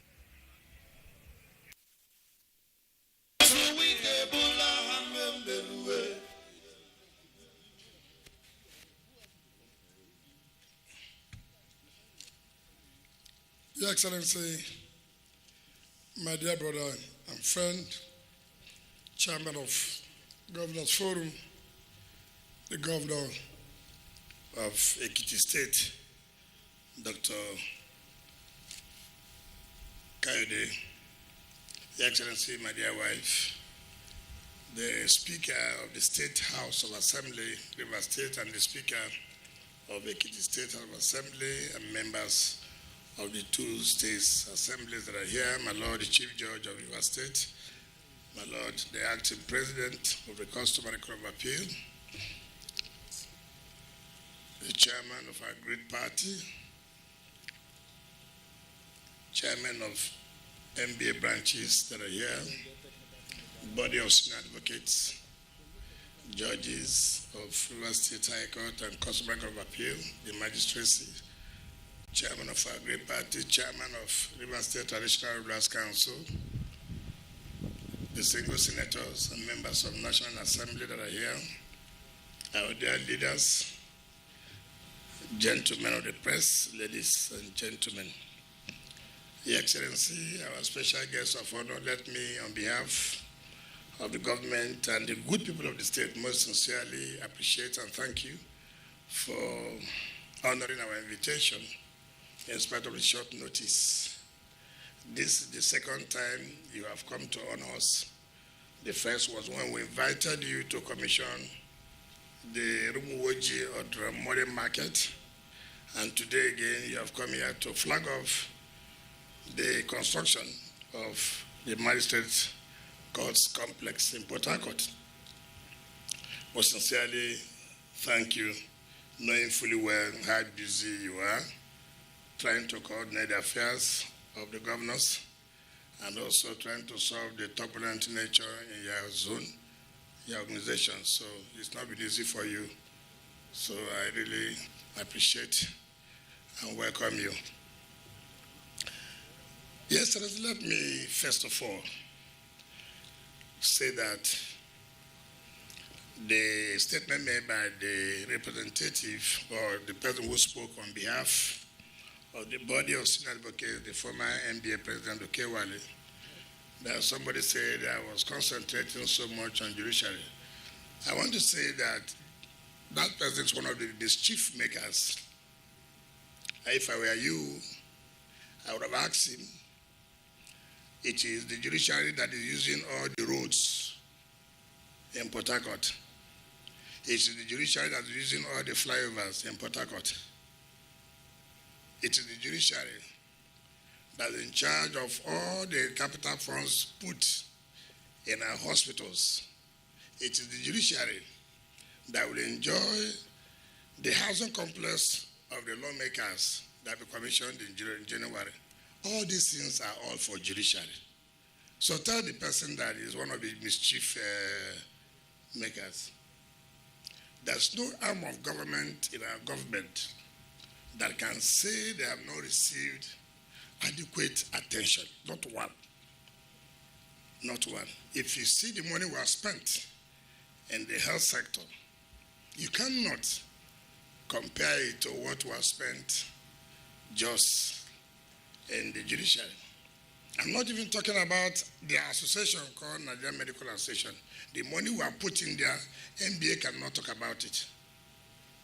So people should be fair enough, because it's not because I'm a last bencher. It is the responsibility of every government to know that each arm of government must have their own share. So what is applicable to the judiciary, it is what is being allocated to them in the budget. So there's no different attention being paid to the judiciary. Again, this will be the last time in my administration, of course, we're winding up, that the executive will carry any other project for the judiciary. This is the last time. We're already constructing the Riverside Judicial Institute. It's ongoing now. We're constructing the Federal Judicial Service Commission Liaison Office for the South Side, which was allocated to River State. It's also ongoing. So to wrap it up with this Magistrate Court Complex building, by the time we are done in the next 8 months, we believe that wildlife permits will come back here and commission this sports complex. We will not go beyond 8 months. No. We will not allow it to spread over the world. We'll hand it over. No. It must be finished in the next 8 months. Let me say something that I find very disturbing. I find very disturbing because it is a self-indictment. That indictment was made by the chairman of the Padago branch, was made by the Okewale, the president of the former president of NBA, who spoke on behalf of the body of senior advocate, and indictment again by the chief judge himself. You said that people sit in the morning and people sit in the afternoon because of no space. Then that question now becomes, what has the judiciary been doing with their capital budget? Because I'm surprised. The judiciary has this capital budget. Then what have you been doing with your capital budget? Because all this that has been done is being done by the executive. will release their capital budget as at when due. So what have you people been doing with their capital budget? And again, why do you recommend for the appointment of new magistrates when you know there's no court for them? Why? So it is not just coming here to tell me the court seat. You have indicted yourself. Because the state government has released their capital project as at when due. As I speak today, we are not owing the judiciary any dime. And I challenge anybody to say so. I've been in this office for 6.5 years now. When have ever judiciary commissioned their own project, other than the one executed by the state government? When?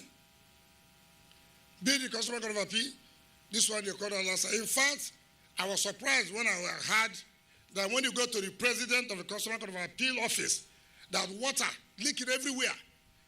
And I called the acting president. I said, look, I hear water is leaking. He said, yes. I said, you're not ashamed to say that. You want me to come again and repair after you collect their capital budget, after you collect their recurrent expenditure? What is it meant for? I told him. So when you talk about autonomy, now the autonomy has come. Now the money has been released. So it's really unfair. It's really unfair. So I have to say it so that people know. If you ask since 2015 I came on board, what has the Customary Court of Appeal, with all the funds we have released to them, 6.5 years now, the recurrent expenditures we have released. So every time the executive is mostly the judiciary, that's all the allegations you hear. Next year's budget, I have increased the capital and the current expenditure of the judiciary over 50%. Don't clap hand. Don't clap hand for me. It is easy to clap hand. It is easy the day I step out here.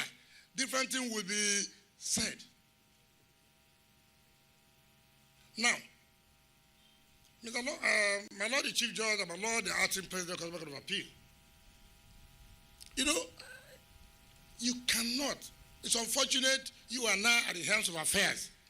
So whatever I say that should be on your head. It's not that you were there as Chief Judge or Acting President from 2015 to now. You just came May. But the point is, if you look at our records, we buy cars, we do everything. So we now ask ourselves a question. I told my Commissioner of Finance Director, I told the Engineer, come.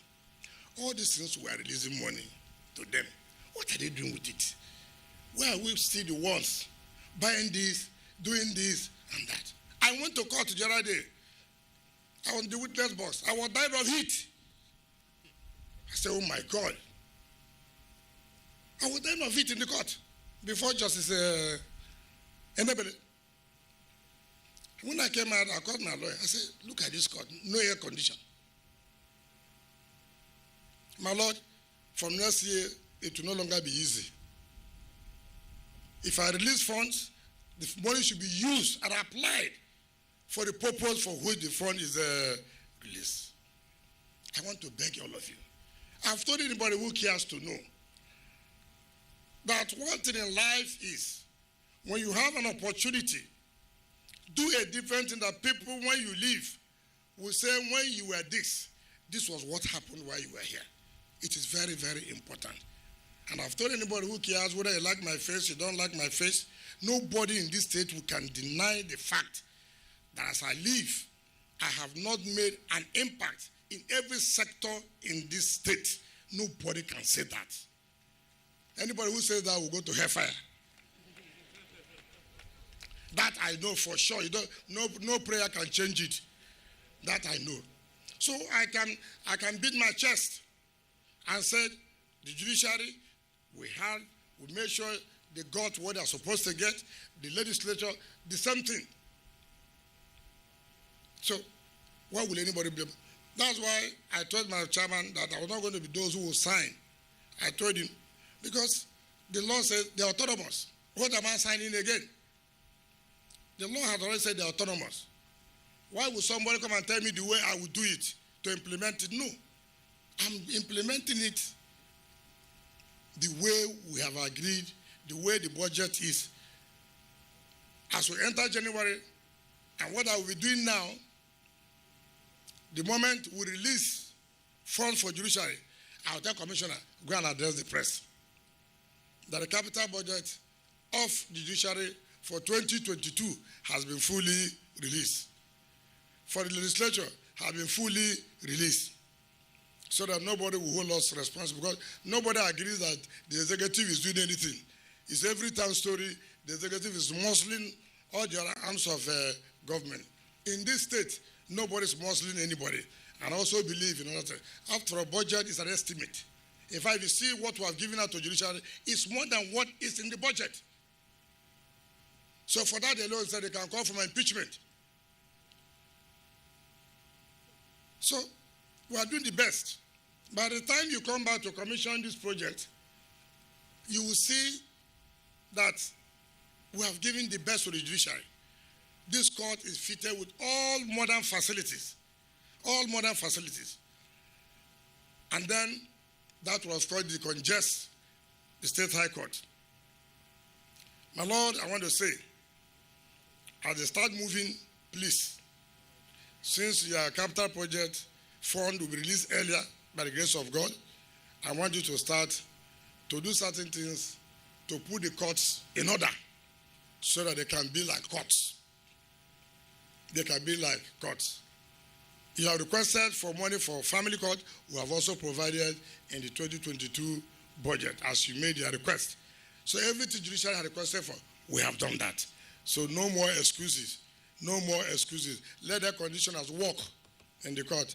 I have a matter 10, 11, 12. I'll be there again to see whether the air conditioners are working or not. You know, I'm a claimant in that matter. I will always go there. So, I thank God and Mr. Chairman for coming to identify with us. This place has been a criminal den.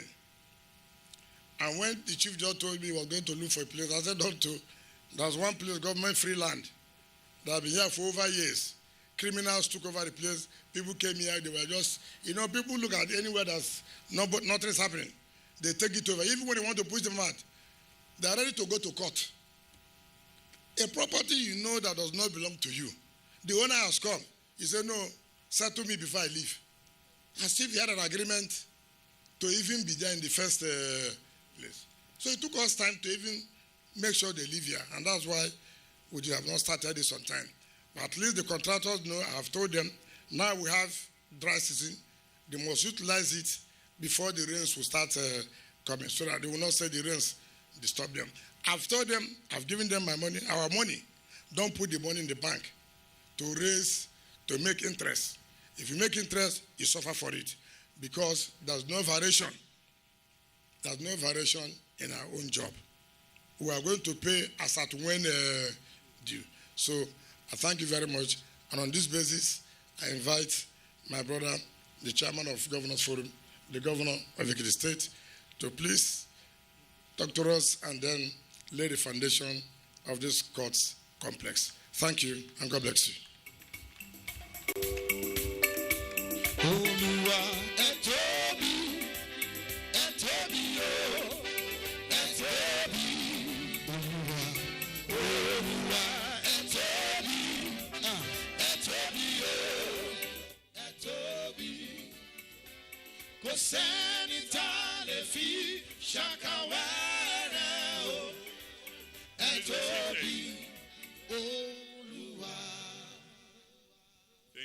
Thank you very much. Your Excellency, my brother, the governor of Rivers State, and his lovely wife, my Lord Justice Eberichi Suzette Wike, the Right Honorable Speaker, Rivers State House of Assembly, the Right Honorable Speaker, Ekiti State House of Assembly, and honorable members here present, my Lord the Chief Judge and honorable justices here present, distinguished leaders, community leaders, party leaders, our royal fathers, distinguished ladies and gentlemen, please let me also stand on the already well-established protocol by the compere. Let me thank my brother, the governor of Rivers State, for extending to me once again the courtesy of flagging off a project in his state. I was here, just as he mentioned, in 2019 to commission that ultra-modern market that he spoke about. Although I've been here repeatedly after that, I was at the MBA conference a couple of weeks ago here, representing the forum. And it's always a pleasure and a delight to come here. Don't mind my brother's troublesome ways.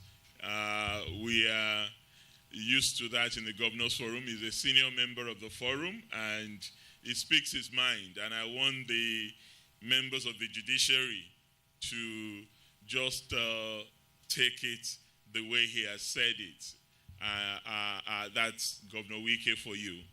I must commend the governor of Rivers State for really transformational work, not just in the judiciary, but in every sector of the state.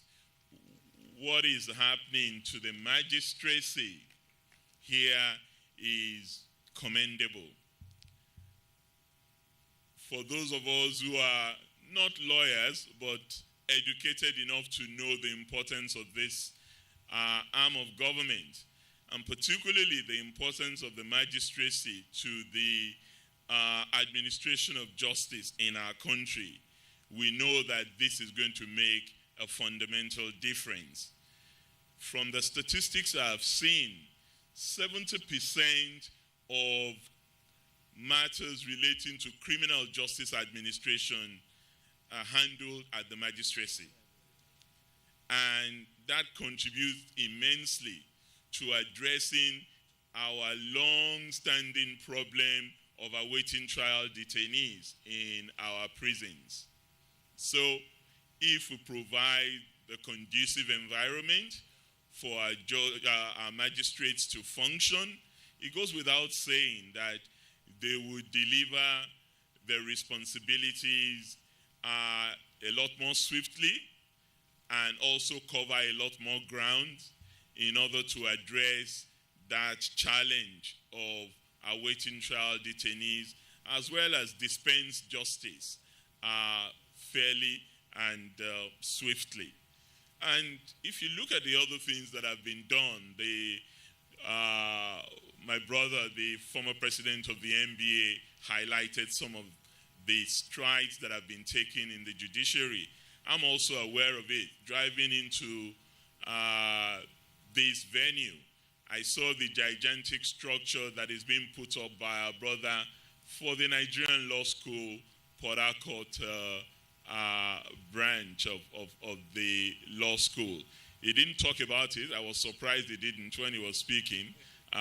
But I thought that's something that is worthy of commendation. In addition to several other steps that he has taken with the new High Court, with the support to the Court of Appeal, with the multi-door courts that my Lord the Chief Judge mentioned, with the Magistrate Court complex that is now coming up.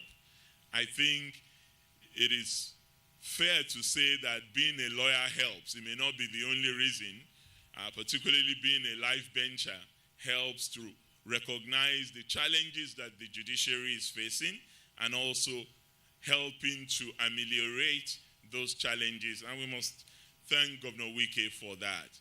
And of course, as for the issues he has raised, there are issues that are also important to us in the Nigerian Governors Forum.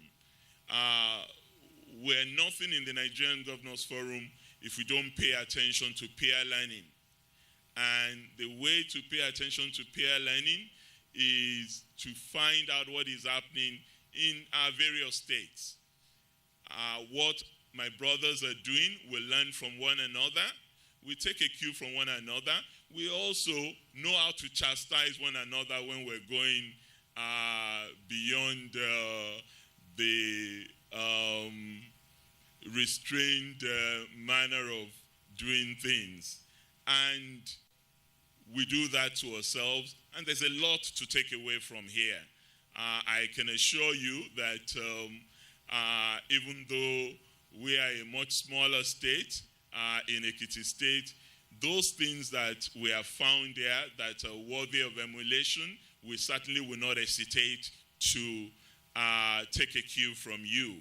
And those things that we can also share with Rivers State from our own jurisdiction, we will be happy. Gratis, even though I know my brother can pay billions for it. We will give it pro bono, as lawyers like to say, to him and to the judiciary in Rivers State. But let me, on behalf of his brother governors, we're working on it. They are all his now, but hopefully we will get a she very soon. And he's a he for she.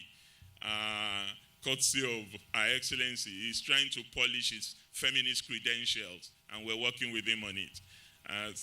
So on behalf of all your brothers, we're proud of what you're doing, and we look forward to sharing and learning from those points that are worthy of emulation from here. And on behalf of the good people of Ekiti State too, I am really very delighted to be here, to take a cue from you here, and also to say that if we get this done in a regularly efficient manner as it's been done, in spite of the few concerns that Mr. Governor raised, which I'm sure my Lord the Chief Judge and our judges would also look into, and the acting president of the Customary Court of Appeal, what we look forward to as states is that time that would also have state courts that are not just autonomous, but that are wholly driven from the states, not ones that are driven from the National Judicial Council. That's the vision of states, and that is what we look forward to.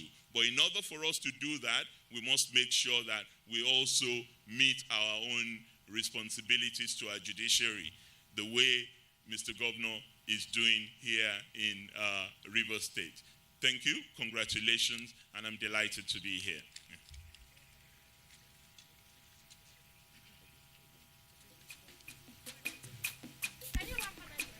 The special guest of honor there, and Governor of Ekiti State, Kayode Fayomi, applauding what he called transformational work undertaken by his colleague, the Governor of Rivers State, Nyesom Wike.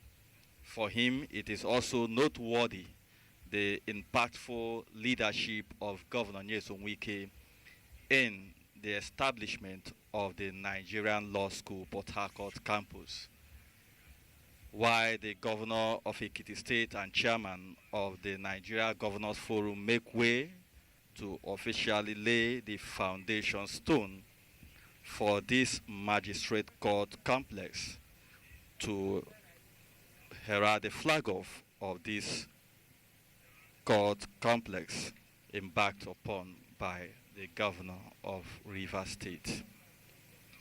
Overall, the judiciary in the state and other sectors of the economy here in Rivers State have witnessed the impact of this administration under Governor Nyesom Wike. And for him, the governor, his key concern is to leave legacies that after his administration, he will walk on the streets of Port Harcourt beating his chest that indeed he touched lives and also impacted on the governance here in Rivers State.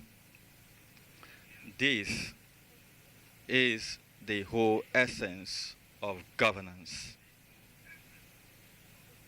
It is expected that and the those who dispensation of fair justice in Rivers State.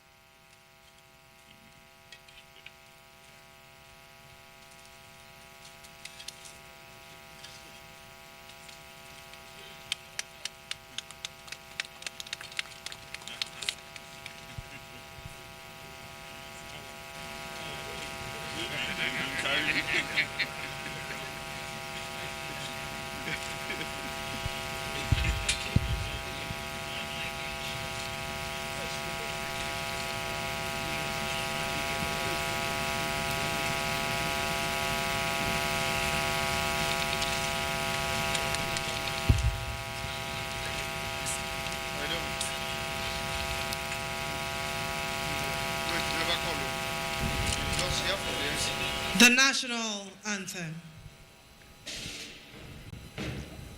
At this point, we will now be handing over to our network studio for another live program, which is the presidential inauguration of projects in Borno State. On behalf of the outside broadcast crew, I'm Kingsley Amajiri. Good afternoon.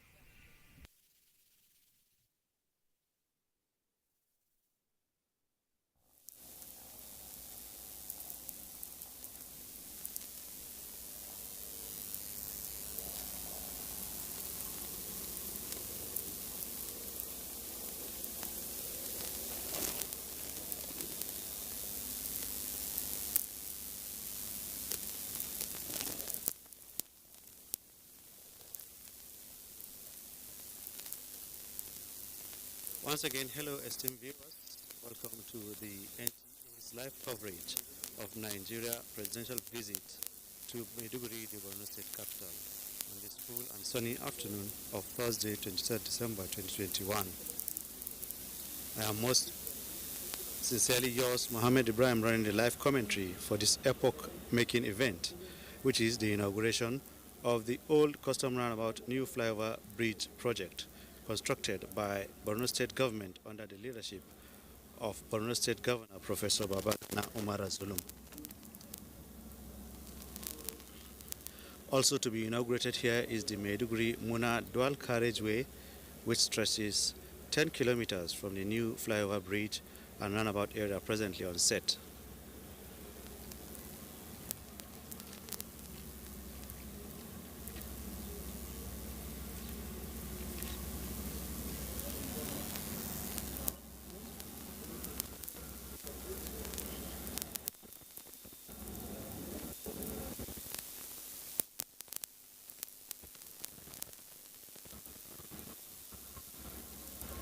The already here. As we can see, the president is receiving the chair.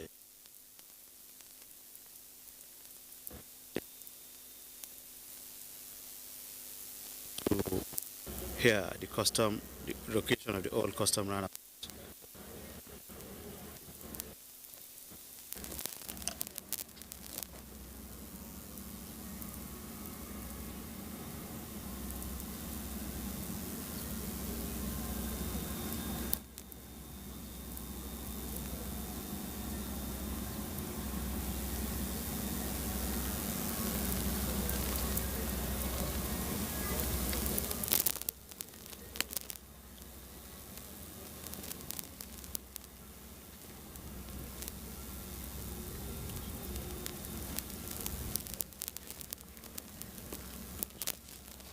Now, the President standing is being informed by the Borno State Commissioner of Works, Architect Yeri Masale, on the nature of the project. As we can see also now, the Governor is on set with Mr. President on the project. As we now witness this epoch-making inauguration by His Excellency President Muhammadu Buhari, GCFR. Wonderful. Yeah, just cut the tape.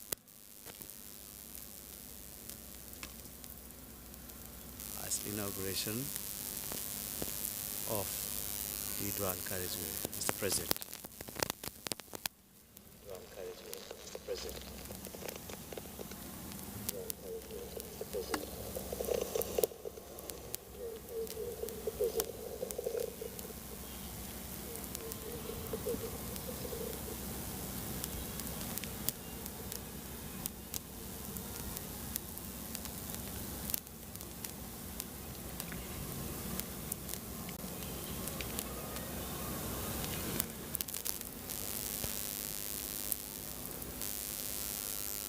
Mr. President, they are giving his remarks on the just inaugurated Maiduguri Muna 10-kilometer dual carriage highway. We are not close enough to get his audio, and he's about to unveil the second project, which is the flyover. He's being escorted by Borno State Governor Professor Babagana Umara Zulum, and His Excellency Mr. President is unveiling the plaque for the flyover bridge.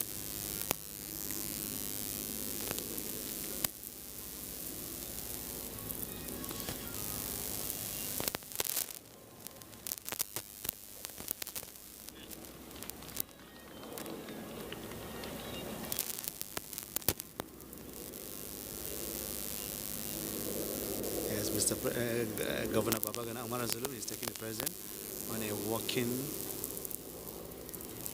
tour. Okay. Yes. All right.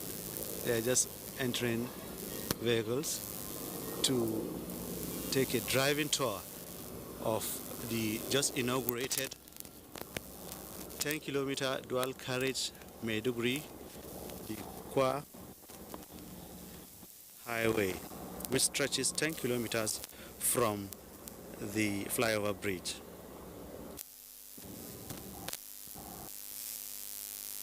This location, the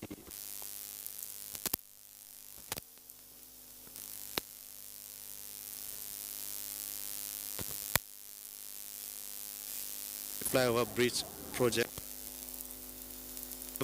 is part of the urban renewal of Borno State Governor Professor Babagana Umara Zulum's urban decongestion drive, which aims to ease vehicular movement as well as those of goods and persons. The project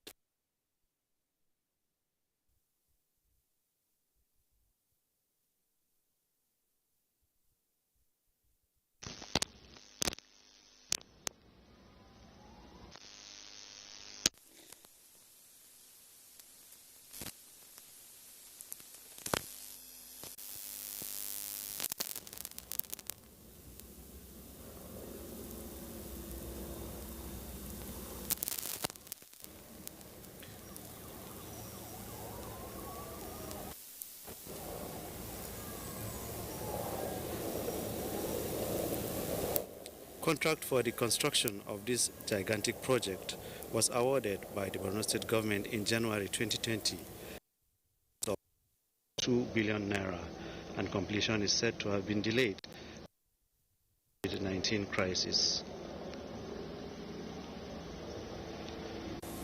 Today's inauguration by President Muhammadu Buhari GCFR, the flyover bridge's construction has lasted exactly 2 years to its completion and inauguration. You can see the view.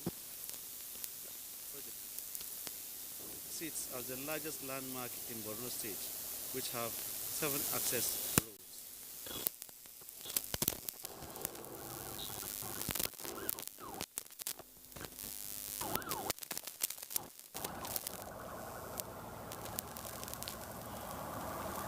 We are now taking a driving tour of the 10-kilometer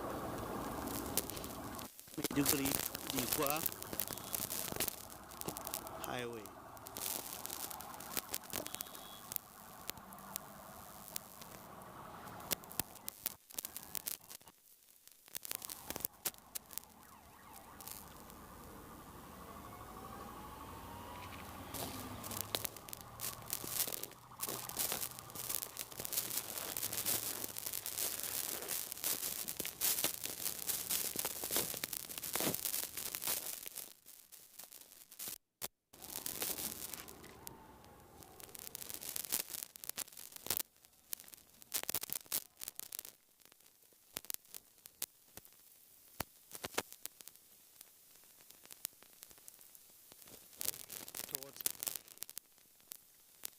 carriage road.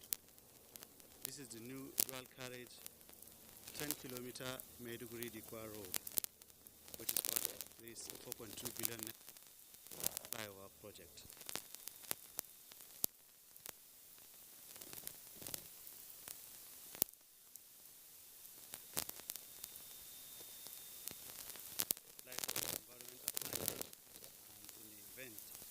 Power outage, 3 standby generators power.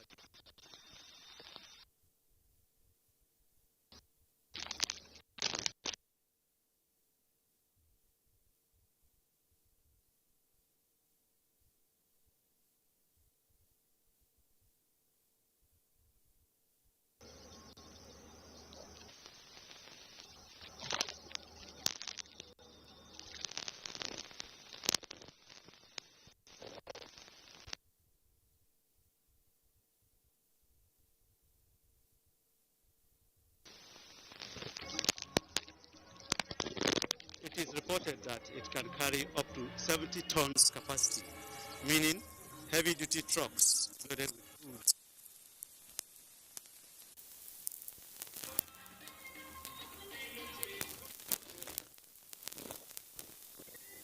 The combined distance of the two flights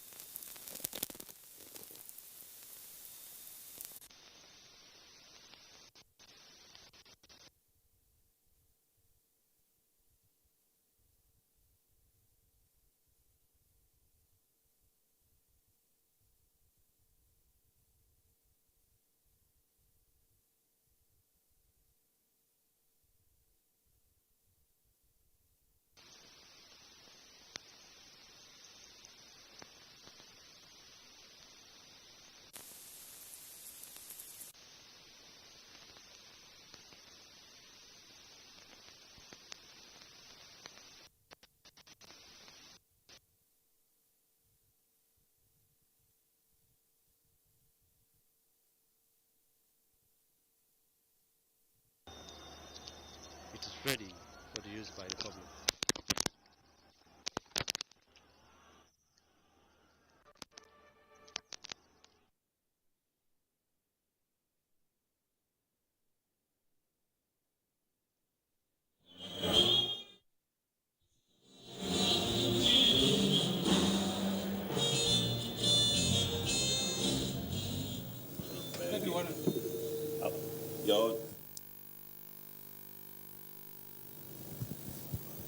Good afternoon, Nigerians. What you are witnessing right now is the official visit of Nigeria's President Muhammadu Buhari, GCFR, to Maiduguri, the Borno State capital, to inaugurate some people-oriented projects executed by Borno State Governor Professor Babagana Umar Zulum, as well as the one provided by international business mogul Alhaji Muhammadu Indimi. The number one citizen of the country, Muhammadu Buhari, had earlier inaugurated Tijani Bolori Memorial Day Secondary School, built and well furnished by Borno State government under the leadership of Professor Babagana Umar Zulum, the governor of Borno State. The institution consists of a block of 48 classrooms, 4 laboratories, Information Communication Technology Center, a clinic, 3 school buses, volleyball court, 5-a-side football pitch, handball pitch, administrative block, guidance and counseling office, exams and record office, a dam, as well as an overhead tank. Other facilities are senior master's office, principal office, vice principal administration and academic offices, examination hall, solar panels, standby generator, and 30 toilet facilities. The institution is situated in Kushari, behind CBN quarters, Damboa Road in Maiduguri. Tijani Bolori Memorial Day Secondary School has 18 volunteer teachers, and 640 students. The teachers are university graduates selected from the immediate community towards ensuring effective teaching and learning. Kushari community has been without school since its creation, hence the provision of Tijani Bolori Memorial Day Secondary School by Borno State government.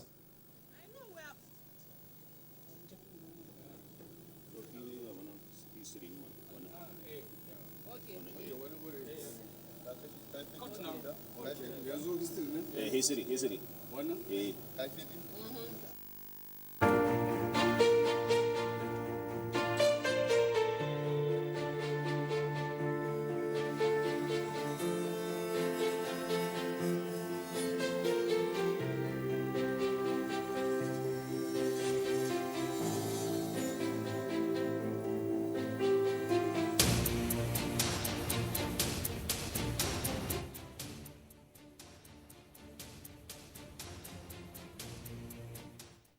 Provision of infrastructure for sound teaching, learning and research environment is at the heart of foundation for the growth of modern academia all over the world. Many international renowned universities are products of philanthropy, with key structures donated by individuals for the advancement of human societies. Established in 1975, the University of Maiduguri took over limited facilities of the Northeast College of Arts and Science, NECAS. 46 years on, the Center of Excellence has grown significantly in terms of students' population, infrastructure, and academic development, with vast expanse of land for expansion of programs to meet growing needs of Nigerians for university education. The second-generation University of Maiduguri is now rated among those with highest number of admission of between 15 and 16,000 annually, and a student population nearing 100,000. However, despite the efforts of the federal and Borno state governments, agencies, and few individuals who donated lecture halls, hostels, and other infrastructure, the need for more remain a major challenge for programs placed on timetable for the avoidance of clashing.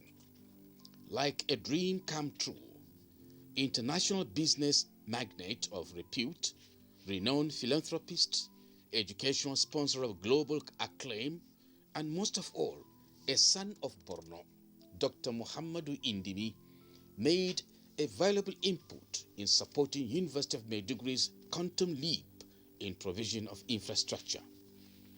The first of its kind, two-story gigantic building and an adjoining 1,300 capacity international conference hall were Dr. Indimi's gift to the university for use by the Center for Distance Learning, which runs one of the largest programs in the university. This is what you call Sadaqatul Jariyah, and I am doing that in different fields. I'm happy to do that because if you want to do something, for you to fulfill your happiness is to do it. Since I was young, that's what I was doing. And I'm happy, I'm enjoying doing it, and I will continue to end all my life. This is a legacy that I choose to leave behind. And for your information, I haven't get the privilege to go to school myself. I know education is very important. Financed 100% by the international business mogul in support of education, an opportunity he never had to attend formal school, the project started in 2016 during the time of Vice Chancellor Professor Abubakar Jodi. My vision for the university when I took over office in June 2014, the crux or the main issue was to reposition the university for real academic excellence at national and even international. This, I must tell you, I was able to pursue And with the help of my colleagues in the university, we were able to vigorously pursue the actualization of this vision. On the home front, at least at the university level, one of the things we realized was that we had a chaotic calendar where students will come in and they do not have clear day of graduation. I'm happy that today we have sensitized the alumni enough for them to even talk to other people. Please, University of Maiduguri needs support. University of Maiduguri needs support. That is it. Some of them are not bringing it personally, but they are talking to other people. And that was why I was particular and pursued the alumni records and whatever, and even raised it to a status of a directive, because I knew that was where we should be going. So I came out and popularized the slogan of, if you want to be made, come to university. Most of the higher institutions in other advanced countries are not conventional. Conventional in the sense that you have to have buildings, you have to have the students, you have to have the lecturers in one place and all this, like we do have now. Maybe the only thing is to liberalize education, such that with your radio, with your handset and whatever, you can now learn. You can go to university, you can get the certificate. And the only way to do that is through the distance learning. So distance learning is another university on its own. When Professor Ibrahim Jodi assumed office as Vice Chancellor, he spoke to us as council and expressed the desire to celebrate the 40th anniversary of the University of Maiduguri. I believe that if we are going to do anything to mark the 40th anniversary, we should engage in serious advocacy to raise awareness of the university and to encourage philanthropists, well-wishers, friends to contribute to the development of this university. Or don't you have projects you want to implement? You quickly told me, of course I do. I said, so what project would you want? Because if we have to do this job, I can assure you are going to set out on strong advocacy to friends, well-wishers, philanthropists, organizations across the country to make sure that we make this one very eventful. And he said, Professor Bella Karima spoke to me about the Center for Distance Learning. In the course of the advocacy, I tried to book appointment with my senior brother, my senior friend, a mentor, Alhaji Dr. Muhammad Indini. I told him, you've been doing so much nationally and internationally, and yet there's none in your own locality. Please, this time I've come to tell you that I want you to write your name in gold as a bona fide son of the soil of Borno State. And I've come to request you to build a center of distance learning for the University of Maiduguri. It took nearly 2 years for planning, design, site and soil survey, cost estimation, bill of quantities and procurement to be completed for actual construction work to commence in 2018 with a projected 20 months completion period, but later took 10 more additional months due to COVID-19. It's a great center for learning, and the university will definitely put it to good use. But most importantly, the donor himself has indicated that he is going to be part of the maintenance of that project. And every facility that is required for learning will be adequately placed there and will be maintained. So it gives me a great pleasure as the Vice Chancellor getting this commissioned and handed over to the university during my time. But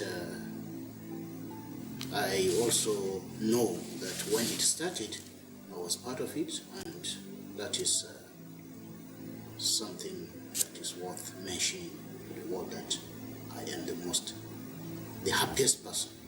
The project is envisaged to house the Distance Learning Center, but also other learning activities within the university can also be hosted there. And we are also thinking that other programs of the university that have very good revenue generating potential will also be there. And we also know that with the kind of facility that is going to be placed there, this university will have moved. By the time it takes it over and begins to use it, the university will have moved to another higher level. And that is the target of the university, to continuously be moving to higher levels and take the university to a level that will be globally recognized. We are greatly indebted to him in the sense that this person, the donor, financed this project without a single input from anybody. The only thing he requested from us was the supervisory role, which his team and ours work together to ensure that the project is delivered in the best form that he wanted it. From the excavation to the construction work to its completion now, he has been very much involved. And the university has only been giving him the moral support, thanking him all the time, but there's nothing we can say except for the fact that we pray for him, and we pray that whatever he has spent on that building, God, replenishes it in other ways. I'm doing that not just for my state or my people, I'm doing it worldwide. I was in US 2-3 times meeting with the big universities and Europe to do the linkage. So, alhamdulillah, I'm getting there. And the center is complete. The next stage is then to choose which one are we going to link with. And very soon we will do that. The magnificent edifice, now completed, stands tall as an imposing landmark among other infrastructure in the citadel of learning. The ground floor of the state-of-art building is an architectural masterpiece with an engineering completion of 2 examination halls, having a combined seating capacity of 500 fully equipped with electronic teaching aids, air conditioning, lobbies, side entrances, data and power rooms, in addition to conveniences. The ground floor also consists of 21 offices connecting the inner core of the top-class building and a first-rate 85-seat conference hall with supporting tea room that can be used for meetings and conferences. Other facilities on the ground floor are perfect settings for a video conference resource center with provision for 128 persons, a hall that can serve multiple roles for lectures, public presentations, meetings, and mini conferences, as well as the e-reference library. The first floor is the nucleus of operations for the Center for Distance Learning users of the impressive building, with Office of the Director, a major attraction consisting of an expansive reception and guest waiting area, plus a second column for the secretary, among other facilities. Inside the director's office is a touch of beauty, a hallmark of the donor Dr. Indimi's good taste and quality in finishing, a guest entertainment corner, an elegant management conference area for 23 plus a syndicate working space. The first floor also houses the faculty secretariat with Office of the Secretary, Center for Distant Learning, a mini replica of the director's workstation with a 14-seating capacity conference hall. There is an endless list of facilities on the first floor, such as the portal office to support registration processes, 23 additional offices, including that of the Deputy Director in suite, 6 units for the center's program coordinators, and 2 filling chambers for students' documents. The second floor is the talk of the main building, consisting of the largest lecture hall, in University of Maiduguri with 800 seating capacity. The hall is equipped with enough standing air conditioners, teaching aid with surround speaker system, and 3 projectors with smart boards covering the entire span of the colossal lecture area. The second floor equally has 2 e-laboratories on either sides of the building, with a combined capacity of 128 users at the same time, and 19 more offices to meet the accommodation needs of the Center for Distance Learning. This building has been from design to construction. It has been of a very high standard because the chairman, Dr. Ndimi, has emphasized that whatever we're going to do, this building must be of first quality standard and must be the best.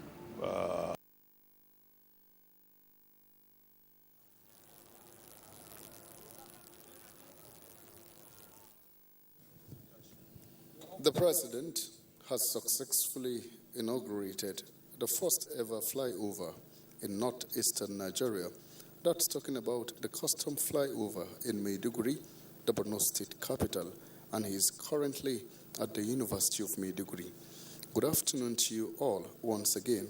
It's actually a great honor and pleasure to know that you are still on to the Nigerian Television Authority, NTA, at this moment for the official inauguration of Muhammadu Indimi World-Class Center for Distance Learning at the University of Maiduguri, northeastern Nigeria, by the Commander-in-Chief of the Armed Forces of the Federal Republic of Nigeria, Muhammadu Buhari, GCFR. The Muhammadu Indimi Center for Distance Learning was built single-handedly by Nigeria's business mogul and philanthropist par excellence, Alhaji Muhammadu Indimi, at the cost of about 3 billion naira. Alhaji Muhammadu Indimi is an illustrious son of Borno, and it might interest you to know that the personality has never seen the 4 walls of a classroom, but out of his passion to acquire Western education, Alhaji Muhammadu Indimi went out of his way to enroll in adult education. The illustrious son of Borno and humanitarian of repute can now read and write accurately and can speak English fluently.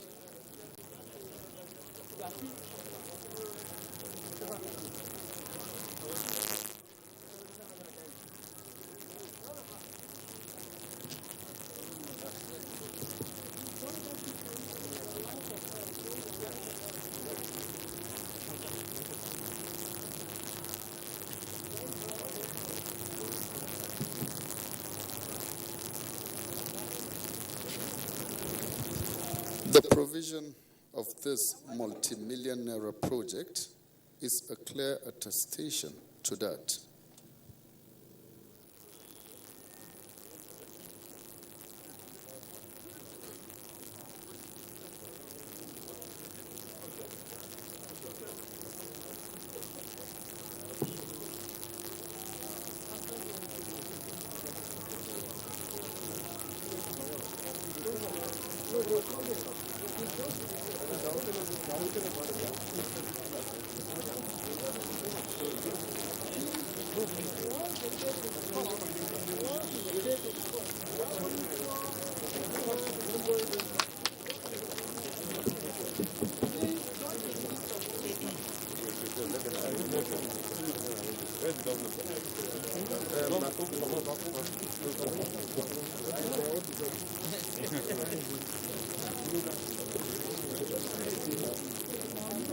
Muhammadu Indimi Center for Distance Learning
The signing of contract for this gigantic project was carried out in November 2018, while the foundation laying ceremony was done in December 2018.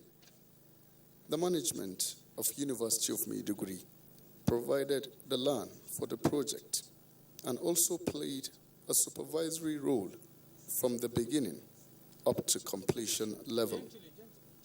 The facility has two components, that's the Center for Distance Learning as well as International Conference Center. The Center for Distance Learning section consists of 62 staff offices, 14 executive offices, 2 number 250 sitting capacity e-examination halls, e-resource center with 20 sitting capacity, conference center with 90 seats, video conferencing room with 20 seats, director's suites, secretariat, 4 student record room, 800 sitting capacity lecture hall, 4 e-laboratories, and 70 toilets. The International Conference Center, on the other hand, has 100 sitting capacity, fully equipped with state-of-the-art facilities.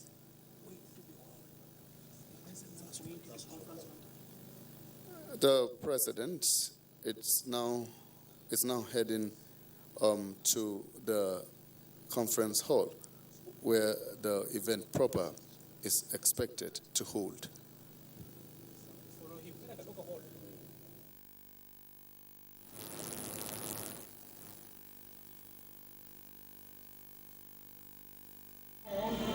Please kindly take your seats because Mr. President will very soon be joining us.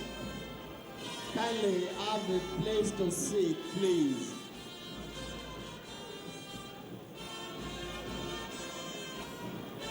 Kindly have a place to sit.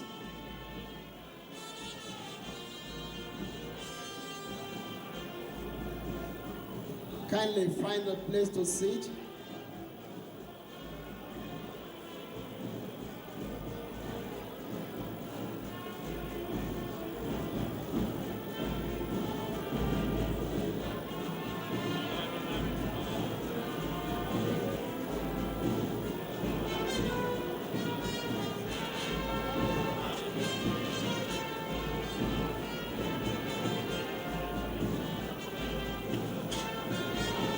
Distinguished ladies and gentlemen, please take your seats.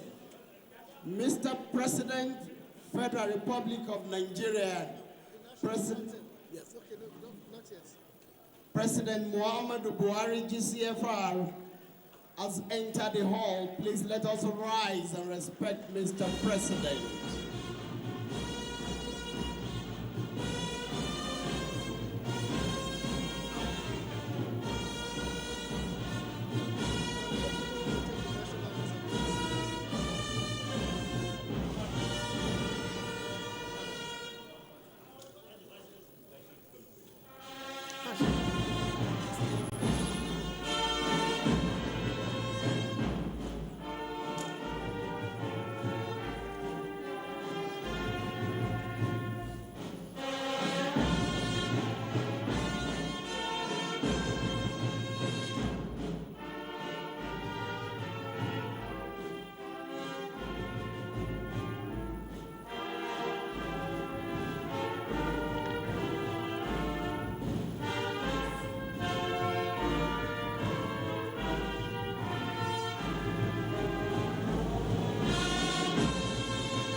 Kindly take your seats, please. Kindly take your seats. And as we commence this program, I would like to invite Sheikh Ali Gaptia, the Chief Imam of the University of Maiduguri Central Mosque, to kindly come forward and give us the opening Fatiha. Sheikh Ali Gaptia, please.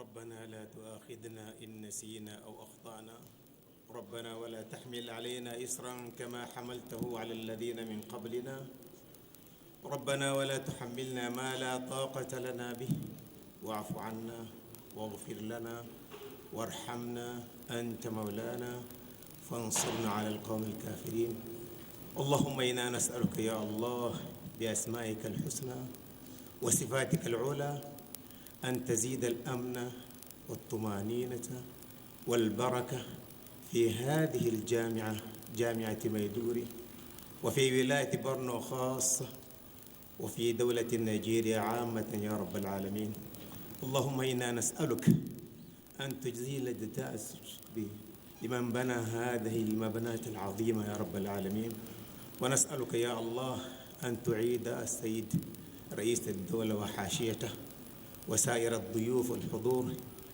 إلى حيث أتوا سالمين غانمين فرحين مستبشرين لا إله إلا الله حقا حقا لا إله إلا الله تعبدا ورقا لا إله إلا الله ولا نعبد إلا إياه مخلصين له الدين ولو كره الكافرون وصل اللهم وسلم على نبينا محمد وعلى آله وأصحابه أجمعين وآخر الدعوانا عن الحمد لله رب العالمين آمين.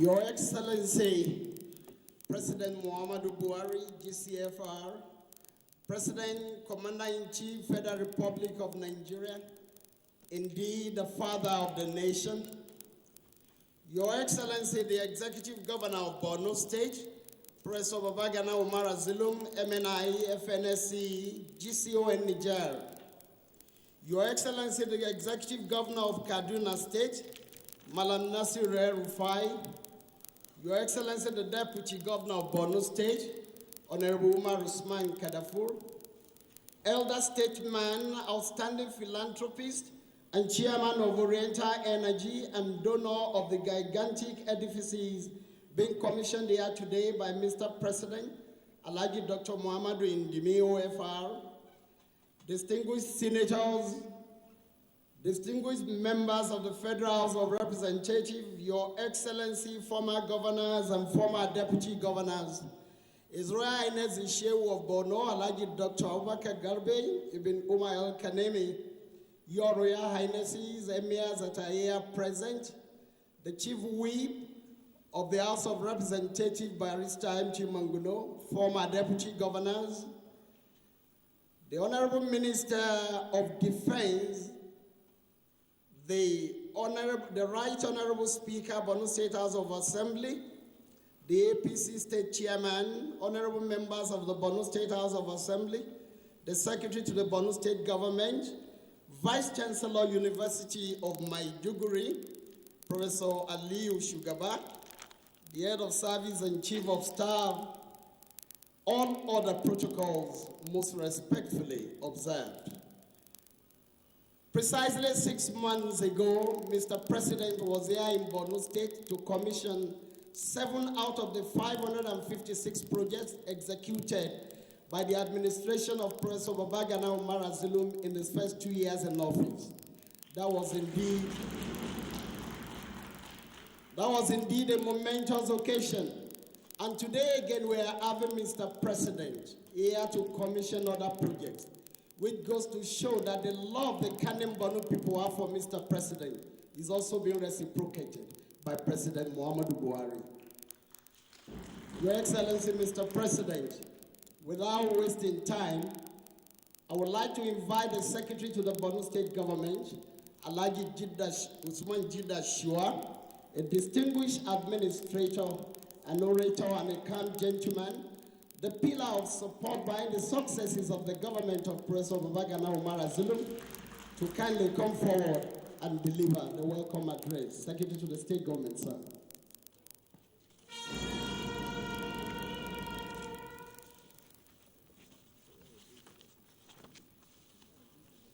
Your Excellency, Mr. President, Commander-in-Chief of the Armed Forces of the Federal Republic of Nigeria, President Muhammadu Buhari, GCFR, Your Excellency, the Executive Governor of Borno State, Professor Babagana Umar Zulum, fellow Nigerian Society of Engineers, member National Institute of Policy and Strategic Studies, MNI, Your Excellency, the Executive Governor of Kaduna State, Malam Nasir El-Rufai, OFR, Your Excellency, the Deputy Governor of Borno State, Honorable Umar Usman Kadafur, Your Excellency, the Deputy Governor of Gombe State, distinguished senators of the Federal Republic of Nigeria here present, honorable members of the House of Representatives here present, the Speaker of Borno State House of Assembly, Your Excellency, the former Governor of Borno State, distinguished Senator Ali Modu Sharif, Your Excellencies, former Deputy Governors of Borno State,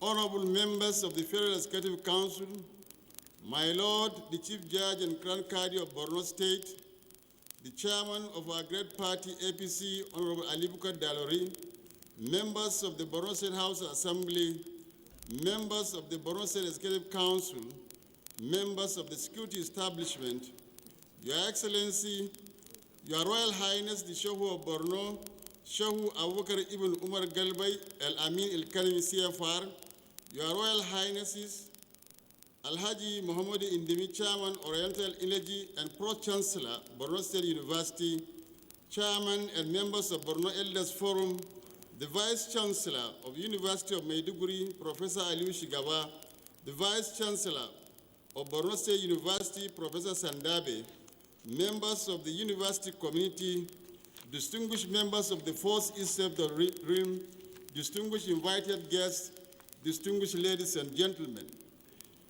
On behalf of His Excellency, the Executive Governor of Borno State, Professor Babagana Umar Zulum, fellow Nigerian Society of Engineers, MNI, the government and the good people of Borno State, we are profoundly honored, extremely delighted, and deeply excited to have the rare and special privilege to formally welcome the President and Commander-in-Chief of the Armed Forces of the Federal Republic of Nigeria, His Excellency President Muhammadu Buhari, GCFR, our loving father, our competent leader, our mentor, our caring guide, our excellent role model, our source of inspiration, our relentless pace setter, our indefatigable pioneer, and above all, our competent and performing president on yet another visit to Borno State. This is the second time in less than 6 months that our president is paying official visit to home of peace and hospitality. This is symptomatic of his enduring love, empathy, and admiration for the government and people of Borno State, and the clear manifestation that sustainable peace and security have fully been restored in Borno State. This was made possible by Mr. President's personal commitment, pragmatic policy initiatives, undeniable political will, and the strategic marching orders he had given to our armed forces to completely decimate the insurgents and destroy their infrastructure. Prompted and inspired by the President's explicit orders and unwavering commitment and determination, our gallant armed forces with uncommon zeal, dexterity, and unquestionable courage pursued the terrorists to their enclaves and destroyed their war infrastructure. In the process, they were able to recapture all the territories hitherto under the control and influence of the insurgents and rescue thousands of innocent people held captive.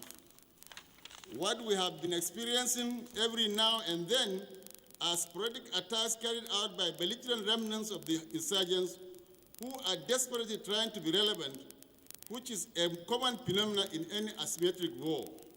So when the so-called critics talk about insecurity in the state and other parts of the country, they are either suffering from perpetual amnesia or have selective memory. The security situation in Borno State before the advent of the Buhari administration was horrific and unpleasant. We were literally faced with existential threat, and the critics knew it but did nothing. So where were the critics when virtually all roads leading to the state were made inaccessible because of Boko Haram insurgents? Where were they when 22 out of the 27 local government areas in the state were under the direct control and influence of the insurgents? Where were they when hundreds of thousands of innocent people were murdered, killed, and slaughtered? Where were they when thousands have been made orphans, widows, and widowers? Where were they when thousands were forcibly displaced by the terrorists and had to flee to safer places, including our neighboring countries of Chad, Cameroon, and Niger? Where were they when residents of Maiduguri were compelled to remain indoors for 2 weeks, running because of the sounds of bombs and gunfire, Boko Haram terrorists that kept echoing intermittently throughout the state capital? Where were they when the Giwa barracks, one of the most fortified barracks in the state capital, was invaded by terrorists and freed more than 2,000 of their members? Where were they when the Air Force base in Maiduguri was overrun by insurgents, where they destroyed fighter aircraft and Vala flight equipment? Where were they when the ever-busy Maiduguri International Airport was forced to close down with not even a single flight operation for over 2 years? Where were they when the cell towers and other telecommunication equipments were completely down, with no means of simple communication for over 2 years? Where were they when the Shehu of Borno, His Royal Highness Alhaji Ibn Umar Garba Al-Amin Il-Kanimi CFR, was viciously attacked by a suicide bomber on his way to Friday prayers, inflicting a serious physical and psychological trauma on him, leaving him with pieces of human flesh and blood all over his royal robe? Where were they when the Emir of Goza, His Royal Highness Alhaji Idrissa Timta, was literally pursued and callously murdered by the Boko Haram terrorists? Where were the critics when most of the emirs in the state were rendered without emirates and had to be part of the thousands of internally displaced persons seeking refuge in the state capital? Where were they when my brother General Muhammad Shua was brutally gunned down in broad daylight? The critics were of course around and did nothing because it was not Muhammad Buhari who was in charge. But thanks to our caring and compassionate president, all these challenges were successfully overcome. President Buhari ensured that all the inaccessible roads were opened up and became free and safe to traffic. For instance, the Maiduguri-Gamborungala road leading up to the Republic of Cameroon and Chad is now free and commuters use it every day. So also the road from Maiduguri to Monguna and other towns and villages in northern Borno. The Maiduguri-Banki road as well as the one leading to Goza and beyond are now ever busy as before. All the local government areas overrun by the insurgents have since been recaptured. Most of our IDPs have been successfully resettled in their ancestral homes and are in the process of being resettled, and all IDP camps within the state capital are being closed for good.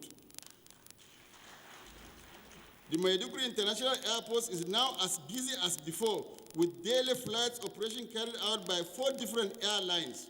All cell phone services have now been fully restored, with all the 4 major networks in operation.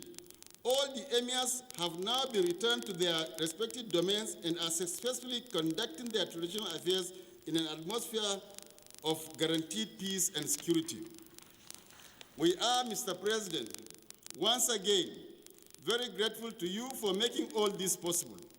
So when critics talked about, metaphorically, about whipping a dead horse, I would only say that the horse is not only alive, but strong, energetic, and reliable, and can participate actively even in a polo tournament 20 times over. Your Excellency, Mr. President, distinguished guests, we in Borno State owe a lot to our President and will remain eternally grateful to him. His achievements and accomplishments in Borno State alone are considerably noteworthy, remarkably impactful, notably unprecedented, eminently outstanding, extraordinary, widespread.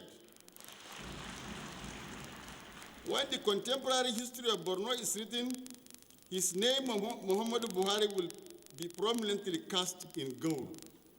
Your Excellency, sir, permit me to also talk briefly about the person who is already following your footsteps, not only in terms of unparalleled superlative leadership qualities and impeccable integrity, but also in respect of unprecedented outstanding performance and exemplary commitment to accountability, transparency in the conduct of government business. I'm talking about my boss, my brother, our executive governor, His Excellency Professor Babagana Omar Zulum, fellow of the Nigerian Society of Engineers, member of the prestigious National Institute of Policy and Strategic Studies, Grand Commander of the Order Republique de Niger, Chairman Northeast Governors Forum, the governor's governor, whose phenomenal and momentous achievements and accomplishment in just 2 years of his administration have become the benchmark for good governance. Prompted by the prevailing peace and security in the state, His Excellency embarked on a formidably massive and brilliantly comprehensive development plan and a strategic transformation initiative, which are deliberately designed to facilitate multi-sectoral development of the state. He then set in motion a formidable and enduring socio-economic trajectory for the growth and development of the state. In line with this trajectory, various projects and programs have been initiated and executed by His Excellency from May 29 to date. Some of these projects have since been formally commissioned by Mr. President, others are commissioned this morning. Quite a number of these projects have, however, been put to use without formal commissioning because of the need for their immediate use and in view of the fact that they are located in different parts of the state. The various projects and programs being executed by His Excellency are part of his unwavering determination and uncommon resolve to propel Borno to greater heights and ultimately restore the age-old economic prosperity and social cohesion in the state. Your Excellency, I also feel obliged to welcome His Excellency, the former Governor of Borno State, and now a most distinguished Senator of the Federal Republic of Nigeria, Honorable Kashim Shettima, who actually laid most of the foundation and the groundwork for the tremendous success being recorded by the Zulum administration. Notwithstanding the fact that his tenure witnessed the most horrific and destructive period of the insurgency, he was still able to fashion out quite a number of developmental projects and programs, most of which were successfully executed and commissioned by Mr. President. I'm also pleased to welcome His Excellency, the Executive Governor of Kaduna State, Malam Nasir El-Rufai, a highly principled, resourceful, and versatile politician whose whose commitment to the growth and development of his state is unparalleled in the history of Kaduna State. Once again, I warmly welcome our dear President, his entourage. I also pray to Almighty Allah to give him robust health, long life, and prosperous life, the required foresight, courage, wisdom, the wherewithal to carry out the ship of this nation to the desired destination. Thank you, and God bless you.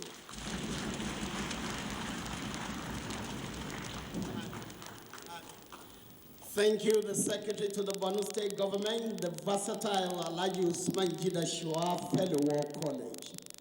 Mr. President, Your Excellencies, the Executive Governors, distinguished ladies and gentlemen, we move on to the next stage of our presentation, and I'd like to bring on board my co-anchor, Professor Danjuma Gambo, the head of Kanem Radio, University of Maiduguri, to introduce the next two subjects. Professor Danjuma Gambo, please. Your Excellency, Mr. President, and the visitor to the University of Maiduguri, the next item on the program, sir, is an overview of the two projects, the Center for Distance Learning and the International Conference Center, to be given by the Vice Chancellor of our great university, the University of Maiduguri, Professor Aliyu Shugaba. Professor. Your Excellency, Sir, Professor Aliyu Shugaba is a third alumnus in the chain of succession to be Vice Chancellor of this university.